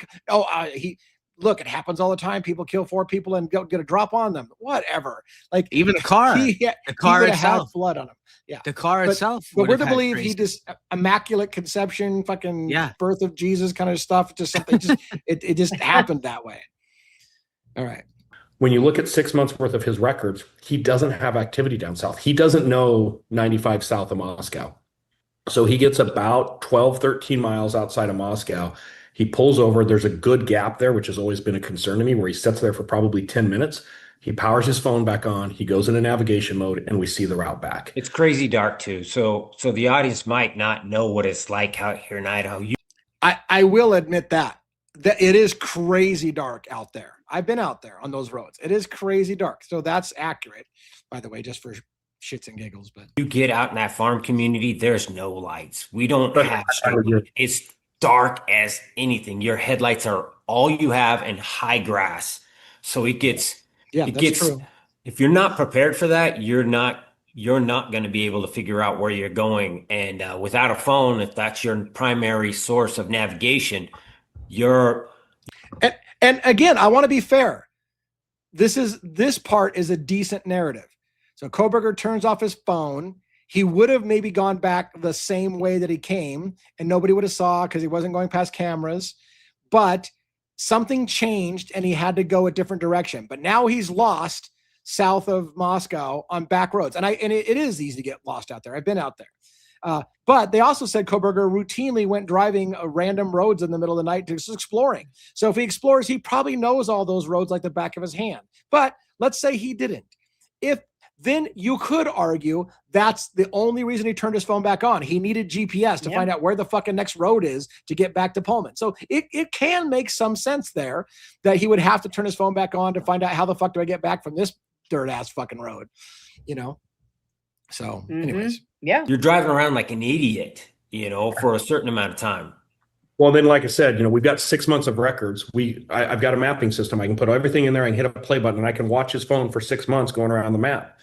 What you see that morning of him coming back to Pullman, you never see in the prior 5 months of records. That's the first time he's ever done that route. And then within 48 hours, he's doing the exact same route again. And that's the last time you'll see him do that. I mean, you give me the layest of lay jurors, I can connect the dots there to have them see exactly what's happening. And right after. Yeah. And again, I want to be fair. If Brian Coberger was in a hurry, let me put it this way. Oh, no, I don't want to say that. If Brian Coberger did it, and if Brian Coberger was in a hurry, then maybe he found some place that was butt-ass dark, pulled over, dumped the weapon or whatever in some place, and then thought, no one's going to find this, but I got to come back sometime soon and get rid of it better. Like, this is just a temporary. I'm just going to dump it right now temporarily, and I'll come back for it. And that's what he's saying.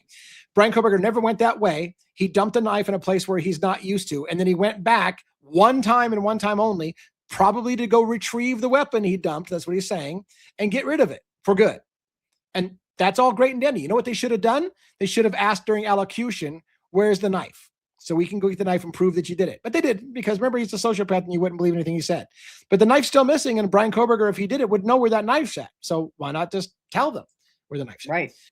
But anyways, it's an interesting, I get his logic, and I can go with him on the logic that if Coberger only went that way 2 times, maybe the first time was to drop off the knife in a haste, and then go back to get it to make it further disappear. I can understand the logic. And the clothes too. So yeah, and the clothes, right.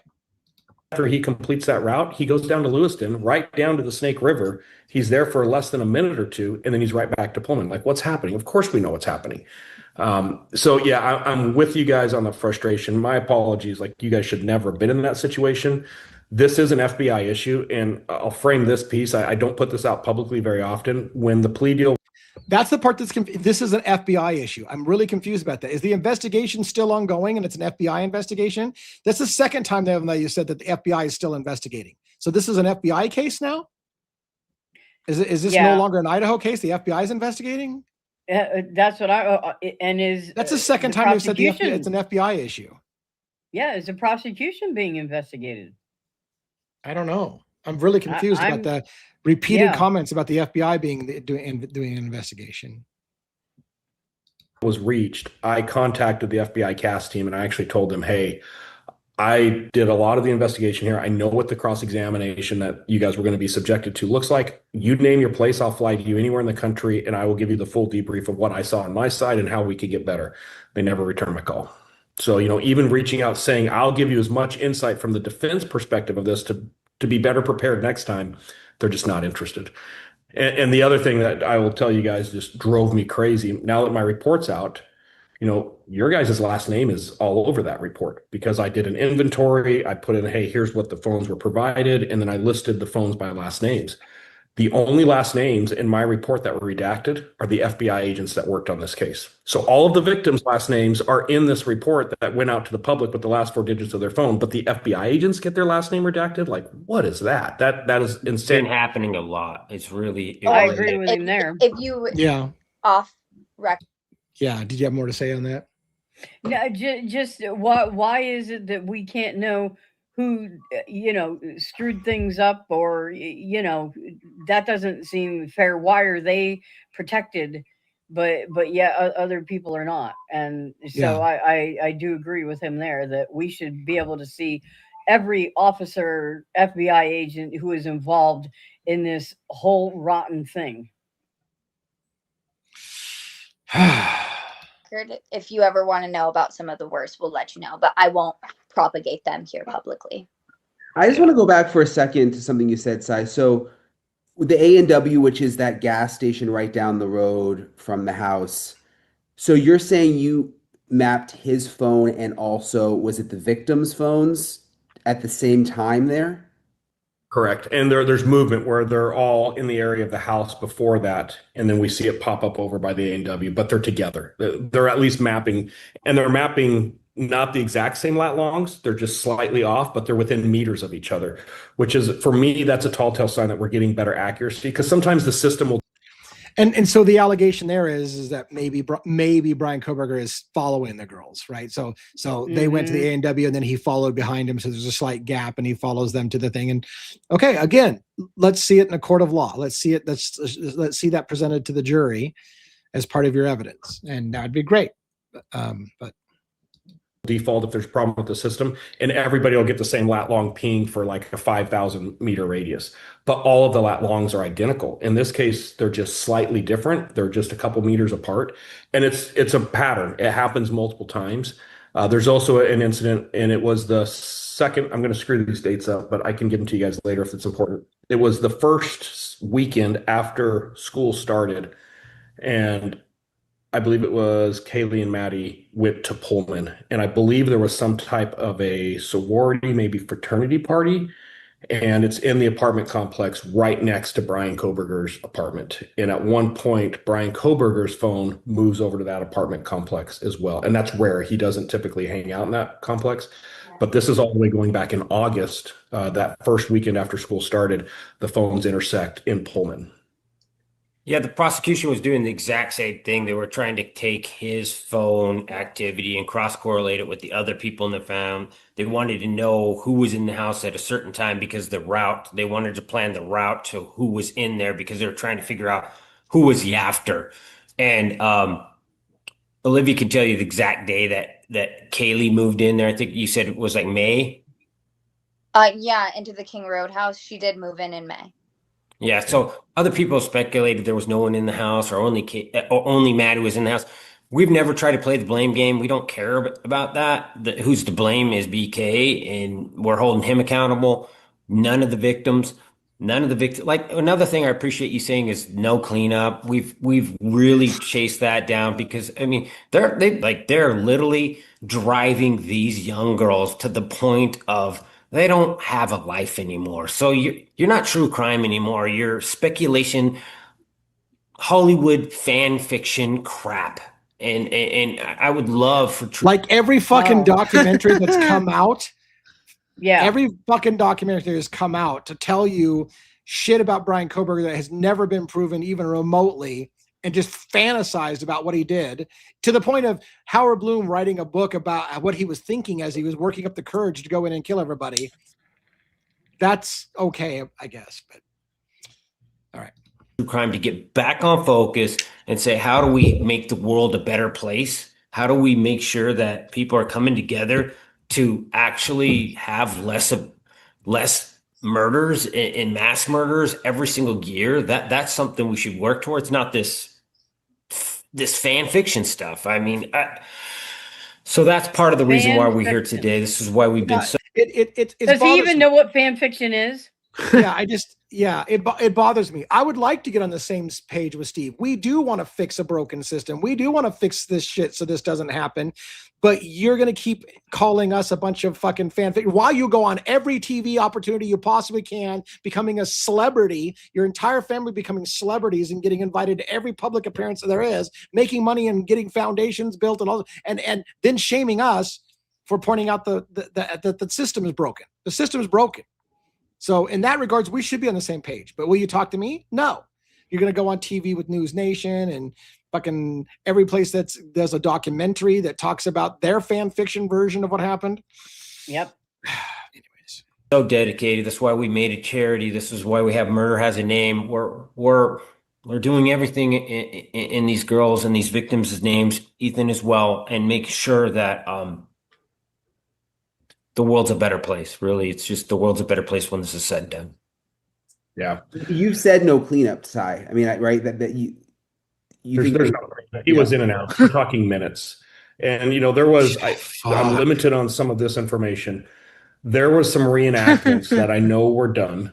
And the reenactments, this crime could clearly be carried out by a single individual, and it's 5 to 6 minutes. And if push ever came to shove and that had to be proven in court, I know there's video out there of the reenactments. Like, there is no doubt that this is a single offender. But on that video of the reenactment, Asgut Industries and her reenactment she did for all the TV shows, the one that she does of digital reenactment. Yeah, there's those reenactments. That's what he's talking about. Yeah.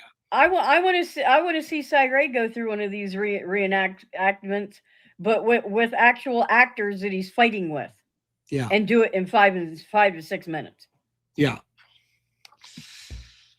They're going to keep sticking to the time. It absolutely could have been done. Yep. You can bloodbath 4 people in 6 minutes and not get a drop of blood on you and walk out scot-free into your car because it's totally doable.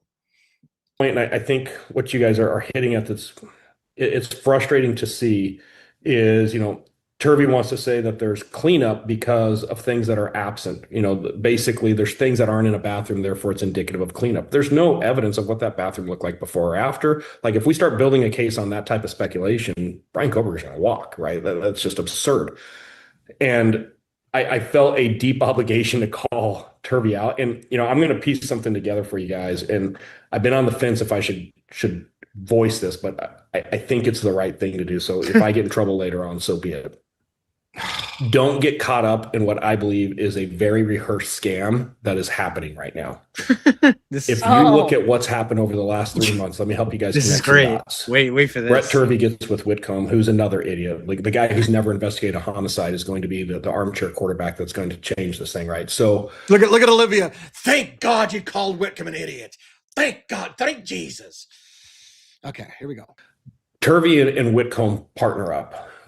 Turvey becomes very outspoken about this. And what does Ann Taylor do? She publicly reprimands him and issues this cease and desist. If you think about what Turvey's saying Brian Coberger is innocent, that this is a big conspiracy, that there's other people. I mean, he goes as far as saying Dylan is potentially how absolutely absurd. Yet Ann Taylor reprimands him from proclaiming BK's innocence. I come out with a book. I go around to law enforcement. Ann knows I told her I was going to go teach law enforcement. I have been very, very clear. I've always thought Brian Coberger is guilty. I think in 10 out of 10 courts in America convict this kid. Every single time we go to court, he gets convicted. The question is, does all the evidence come in because of some of the ways that the evidence was managed, which is a whole different conversation. But I am very outspoken that Brian Coberger is the guy. Why hasn't Ann issued a letter to me about? And I agree. What I don't understand is his logic. I agree that this is why I told you at the beginning. I haven't figured this out yet, but I agree. Turvey comes out, one of her experts, and it essentially says there was exculpatory information about Coberger that should have been looked at, and she blasts him. How dare you say anything about this? Shut your fucking mouth. Don't talk about how there was stuff that could have made my client look not guilty. Then Cy comes out, one of her experts, and says, he's totally fucking guilty. I can put him in the house. She's silent. And that does speak a lot to me. Whose side is Ann Taylor on? But he's going to say it's some kind of elaborate, weird game. Yeah. Which I'm having him explain to me how she's playing this game. So I want to hear this. This is going to be good. About breaching my NDA or all this stuff. I will argue any day of the week. What I am saying is way more detrimental to the defense's case than what Brian Turvey said. Or Brent Turvey. And she did the one with Turvey. If you guys look at the picture, and here's the critical dates. The Thursday before the plea deal, Ann says in open court, Your Honor, I can't effectively represent my client if I don't get the continuation. So you have the primary attorney on this case saying in open court, it's one of the last statements she made before the plea deal, I cannot effectively represent my client. Those are not small words for an attorney to say in open court. And then I wouldn't have allowed him. 72 hours later, we have a plea deal, and the way the plea deal came down, the way you guys were notified is disgusting. I've never seen that in 30 years. Like that, there's all kinds of craziness going on there. We just learned that his family was there at the plea deal. His family was there, so they learned before we did. That's you just learned, or were you outside of the steps saying we know when you booked your flights, and we're hinting you knew they already. Why exactly we just learned? They constantly change their when they know things. He was telling everybody my daughter was punched in the face, broke her nose, all these things, details way before they said just a little bit ago, we didn't even know what happened to Kaylee until just recently. You went on TV telling everybody all the things that happened to her a long time ago. And then you said, we didn't even hear about that until just a little bit ago. And now he's doing we know when you booked the flights, we know what happened with this plea deal. We didn't even know they came out for that. Oh my God. Can we tell the same story twice? That's what I'm saying. Talk about fan fiction.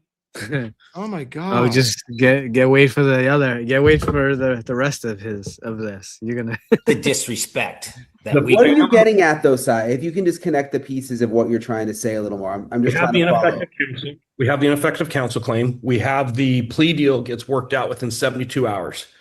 And Taylor stays on as Coberger's attorney. Like this last year, she's the only person on the jail logs that was visiting him on a regular basis. He hasn't sought out new counsel. She's very much in his ear on a daily basis.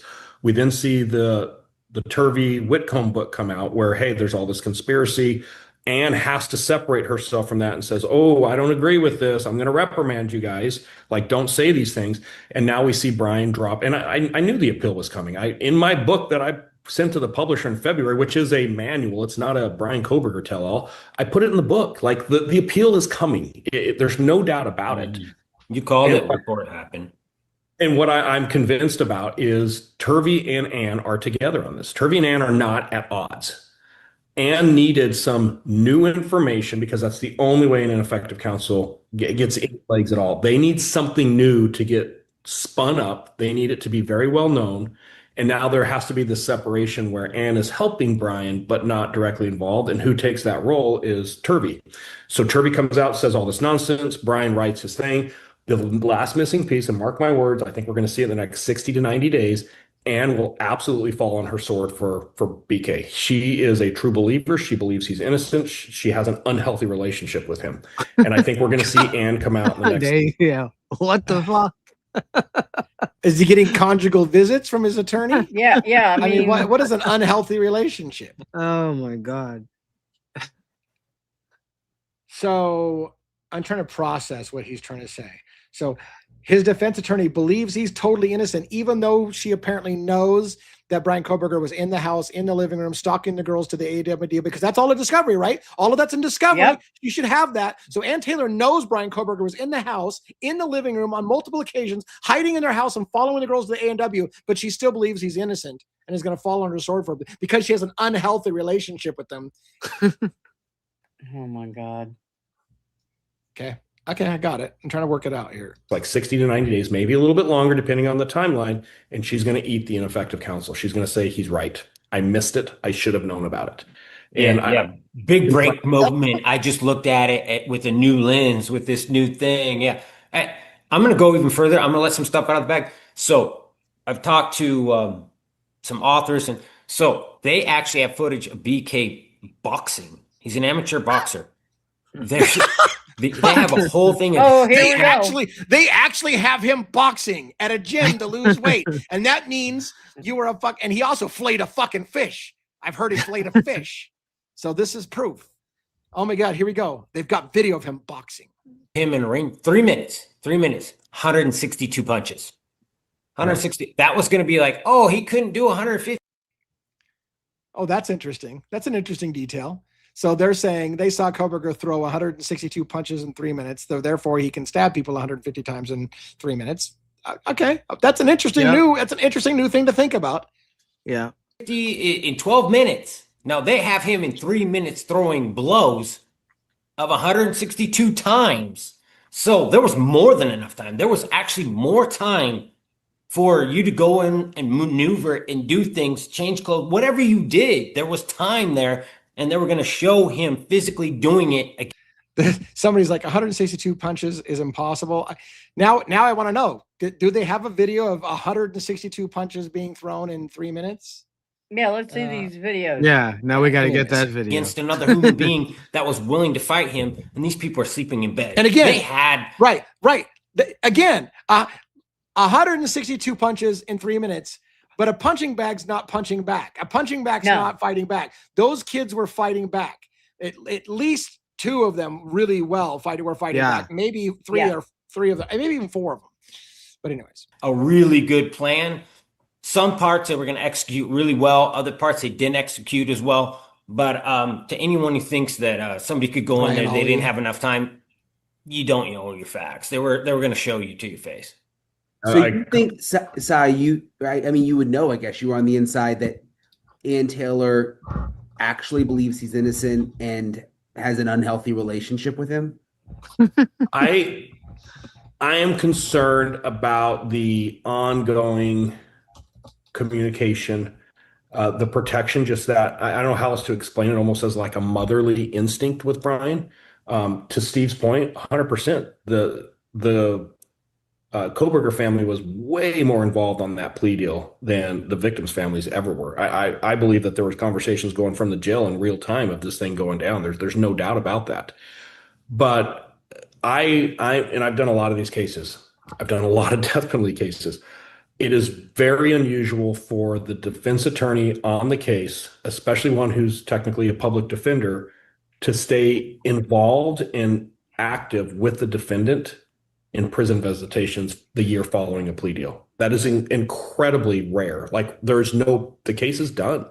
No one is in contact with him. So the idea that it's all Ann and only Ann, and he hasn't obtained a new attorney for this appeal, to me is very telling. He has. I think He jail has logs now. and jail Now, calls yeah. would really Right. expose a regular routine between Ann and Brian, that they're visiting and talking on a weekly, if not daily basis at times, which is weird. Yeah, that's unhealthy in my opinion. As a criminal defense attorney, you got to keep that line between your clients, right?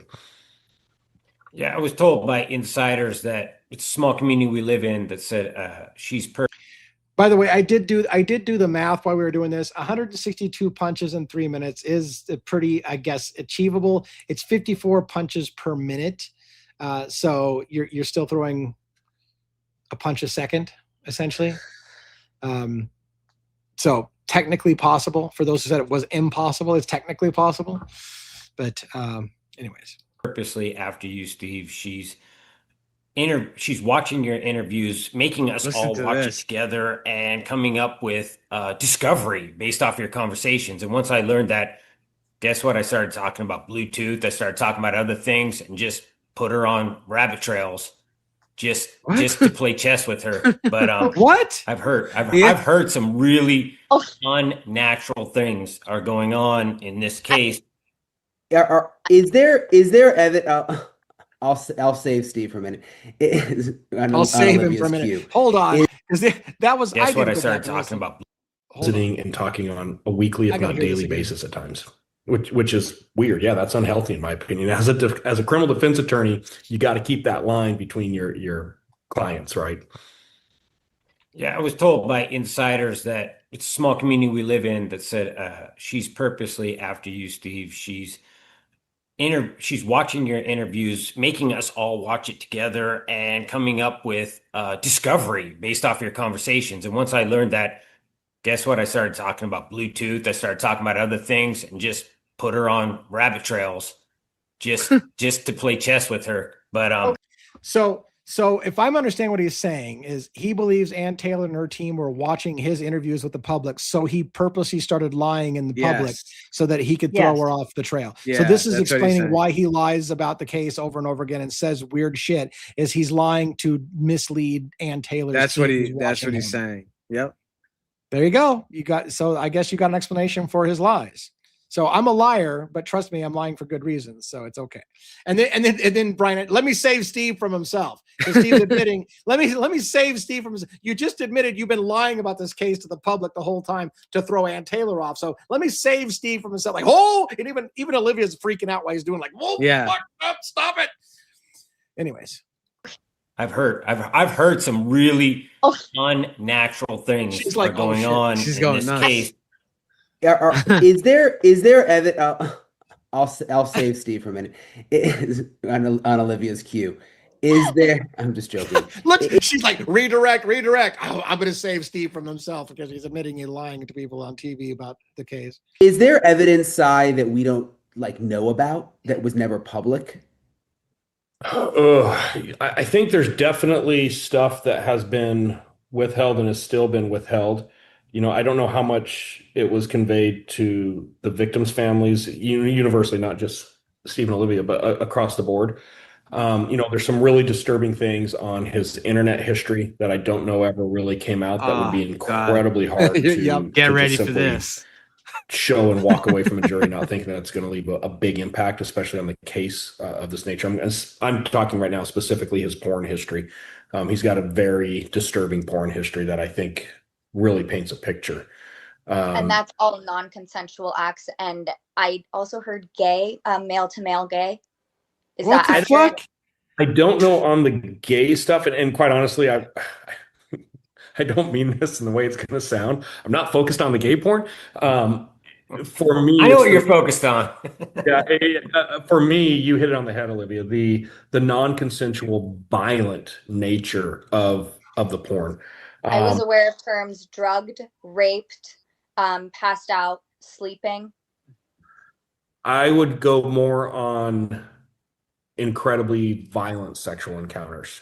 So not the sleeping or passed out, but very aware of what's happening and it being very, very violent, which is always a tough thing for a prosecutor, or I mean, sorry, a defense attorney to get through. That's something that's going to really tell a story about somebody's character.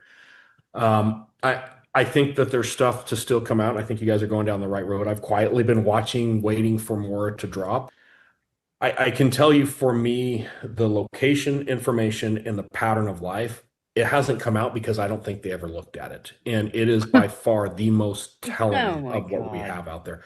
By the way, the day after this, he turns the phone off again. So, again, they're trying to show these patterns and they do a pretty good job of showing, hey, prior to the murders, he turns his phone off on this days, but it's like they just stopped on November 13th. And as an investigator who's looking at a lot of crimes like this, I want to see what he's doing the next week, the next 2 weeks, the next month. Like that is a So simultaneously, true. Cy Ray admits that he turns his phone off prior to the murders all the time, and then Yeah. says, but it's really, really telling that he turns it off after the murders. Why? He does it all before the murders. So how do you do that? Like, it's a pattern of behavior for him to turn his phone off on a regular basis before the murders. But what they really care about is how he turned his phone off after the murders, like his pattern of life is. Anyways, I don't know. Yep. Maybe an asshole. really critical period too that we see very defined behaviors of suspects like this. And the very next day, he heads to Moscow, he turns his phone off, he turns it back on, and he's southbound on I-95.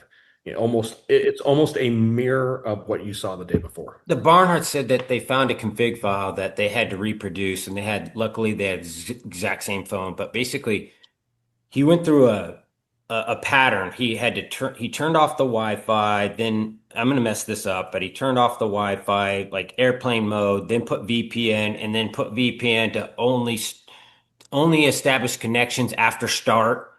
And he did this whole thing, and that was brand new. He hadn't done that in the config files. That was the first time he did it, and they're going to bring that forward to say that this is a new behavior, just same thing that you're saying, a new behavior that he did before and after, and he doesn't do it again. He like stops coming back to the Moscow area after the murders. He doesn't go back there anymore. So anybody who thinks he's over there just shopping, they're like, and I guess the message really is to the world is you can't commit these crimes anymore and get away with it. And that's really what I'm trying to say is I just learned recently with the labs I'm working with, I can't say this on regular TV, rapes are getting very, very rare. People don't get away with rape anymore because there's the fluid exchange, and that's leading everyone's starting to learn. If I do this, I'm going to get caught. And we need that same message in these murder cases. And I don't know how to say that in a mainstream media format, but I'm trying to work on it. Tank your podcast, Brian Enton. What'd you say, Olivia? So we're just going to tank your podcast instead. My apologies. No, it's okay. It's okay. So on that, Steve and Olivia, let me give you a name. Follow this case. I think it's really important. The name is Matthew Nilo, Nilo. So Nilo. Okay. Matthew is an attorney who was practicing in New York, but he went to law school in Boston. And in the early 2000s, when he was in law school in Boston, he was a serial rapist. And I want to say he had 7 victims that they've identified. About 2 years ago, maybe 3. Man, time's flying right now. Maybe a little bit longer. Just after these murders, they did the exact same thing. It's the exact same team with IgG, and they took some of the DNA from one of those rapes. They ran it through IgG, and like I said, it's the same team that worked on the Coberger case, and they got a hit on Nilo. And they went and did the 1-to-1 comparison. They got it. They arrested him in New York. That case is working its way through Massachusetts right now. He's going to challenge the IgG, and he's going to win. The thing I want you guys focused on, because this is probably one of the more infuriating things. And if somebody's told you this, I'll shut up. But if they haven't, they are doing a huge disservice to all of the victims' families right now by not giving you guys the lay of the land. The defense is going to buy all the time they can until one of these IGG cases hits a major appeals case or the U.S. Supreme Court. When it does, you can kind of mark my words here, the rule is going. For the record, in my opinion, and I'm not a legal expert, this case is going to set a standard in the United States on IGG. They don't need to wait for another case. This case already fucked up IGG. That other case can wait for this case. This case is going to blow up fucking IGG potentially. So why would Ann Taylor need to wait for another ruling on IGG? Because this one is fucked up. This could be the case that sets the precedence for IGG. So I don't understand why she would have to wait for that other case. Right. And I think that this case is probably going to set a lot of precedents in several ways. Yeah. And by the way, let's pause for a moment. I'm not going to stay for another 2 hours or whatever to finish this video. We got a little over halfway. Well, anyways, we're not going to finish this tonight. It's just too much, and I got too much to say. And so I don't know. You want to do some wrap up on this for this part? And we kind of save it where it's at right now. And I noticed that a lot of people said that this is the second time they've had to watch this shit. It's painful to watch one time. Sure. The chat has been asking a lot of questions. Maybe answer a few questions from the chat. Yeah, I love this. Rapes are increasing by 150% in the last 10 years. But we were just told rapes are getting less and less because people realize they can't get away with rape. So how did you guys feel about what he said with Turvey and Ann? It's almost like it's a double agent thing, that it's a whole sham thing. That basically that, I mean, we know obviously that, this interview was before, so we know that BK is getting a new lawyer, but he's saying that Ann is kind of working behind the scenes with Turvey. Like, it's what do you think about it? I'll comment on that, but I want to say real quick, Hank Screen Wives, I did see your email. I know what it is. I'm not going to talk about it on the screen right now. I'm not saying it's not good information. It is good information, but I won't go straight to talking about it until I dig into it. But thank you for sending that. Anyways, go ahead, Robin. Oh, I was just going to say, I don't understand why she would be working with Turvey about this, because if she's not going to be representing him, I mean, other than the fact that maybe she still believes in Brian's innocence, and you have to wonder why that would be. As a defense attorney, there's many defense attorneys who will defend a client regardless. She's already gotten her plea deal, so what would be in it for her? Well, the only thing she has an unhealthy relationship with them, right? So she has this relationship, and if she wants to help his cause of ineffective counsel, if he's pushing this ineffective counsel and arguing for that, why would he want to keep Ann? Right? Yeah, it doesn't make a lot. It doesn't make a lot of sense to me. Right? So you wouldn't keep her. Right.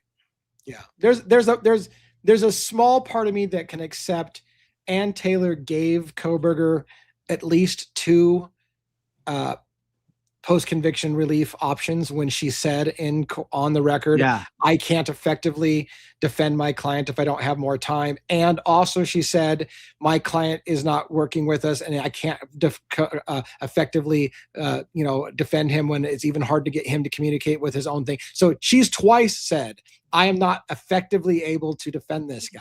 So did she do that intentionally or unintentionally?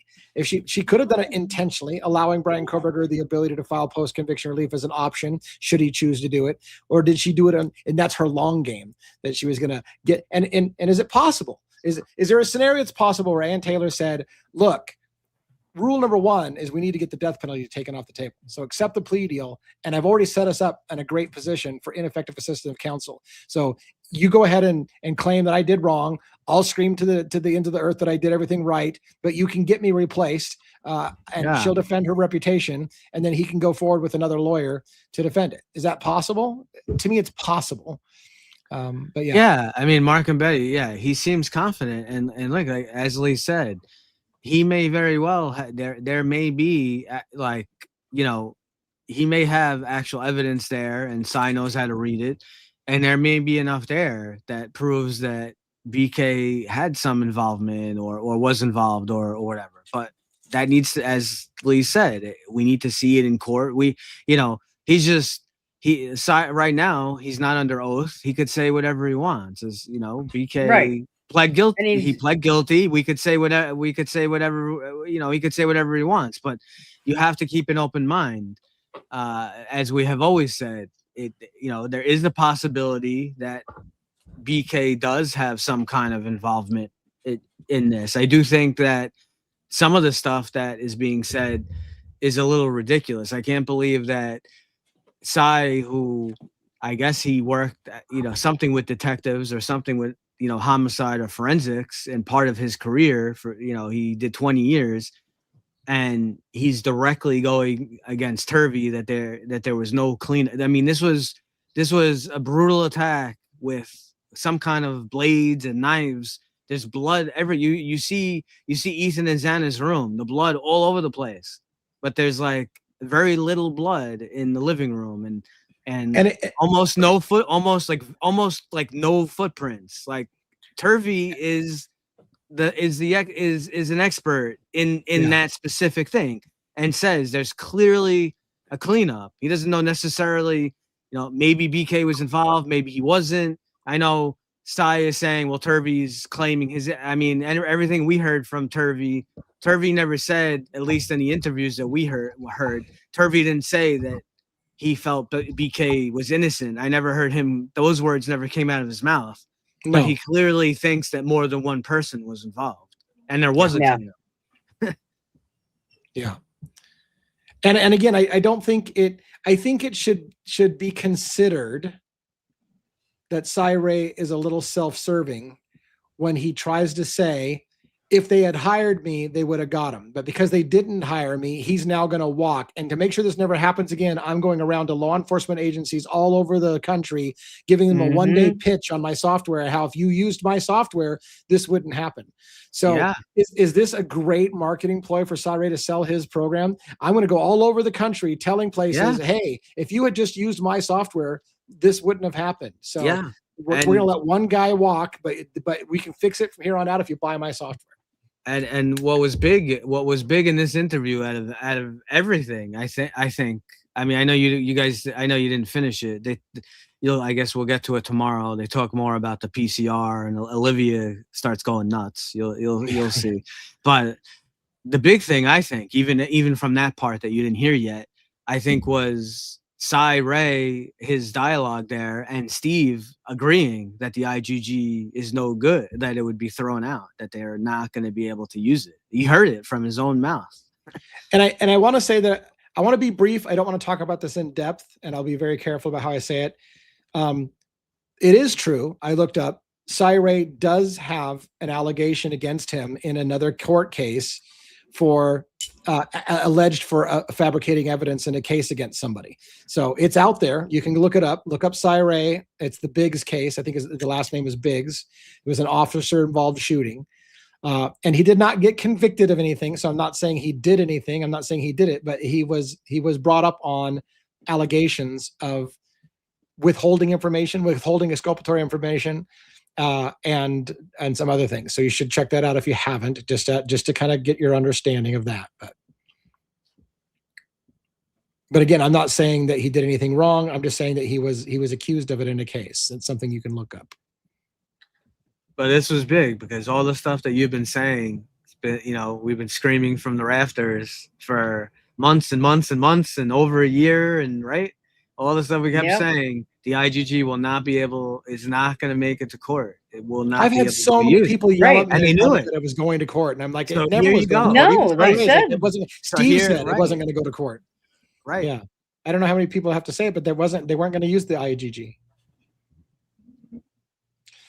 So that's it for tonight. Thank you for suffering with me, and really, I guess thank One for suffering multiple times, because he watched the whole thing and then suffered through it again, and probably have watched other commentators talk about it. So it just keeps going on. I'm also a first-time sufferer. Do we finish it? Do we finish it for Friday Night Fuckery, or do we move on to something else and just have a good time on Friday? I don't know. No, you should finish because the next part there's a nice dialogue where Cyray kind of like, again, it's his opinion. He kind of lays out what he thinks is going to happen with the PCR and like the time period, and he's trying to kind of be honest with Steve. And Christy makes an appearance. She shows up. Olivia kind of has a little explosion. Yeah, she doesn't understand because he pled guilty, like, you know, and they get into Garza a bit. So Cyray will bring up Garza. Yeah, so we'll have to cover that. Meanwhile, we also have the Jack DeCour bombshells that are happening right now about Kaylee doing cocaine and fuck, man, this case never ends. Good thing we do this every single night. So join us again for Crimes After Dark tomorrow night at 5 p.m. Pacific Standard Time, and have a great night, everybody. Good night. Good night. The never-ending story.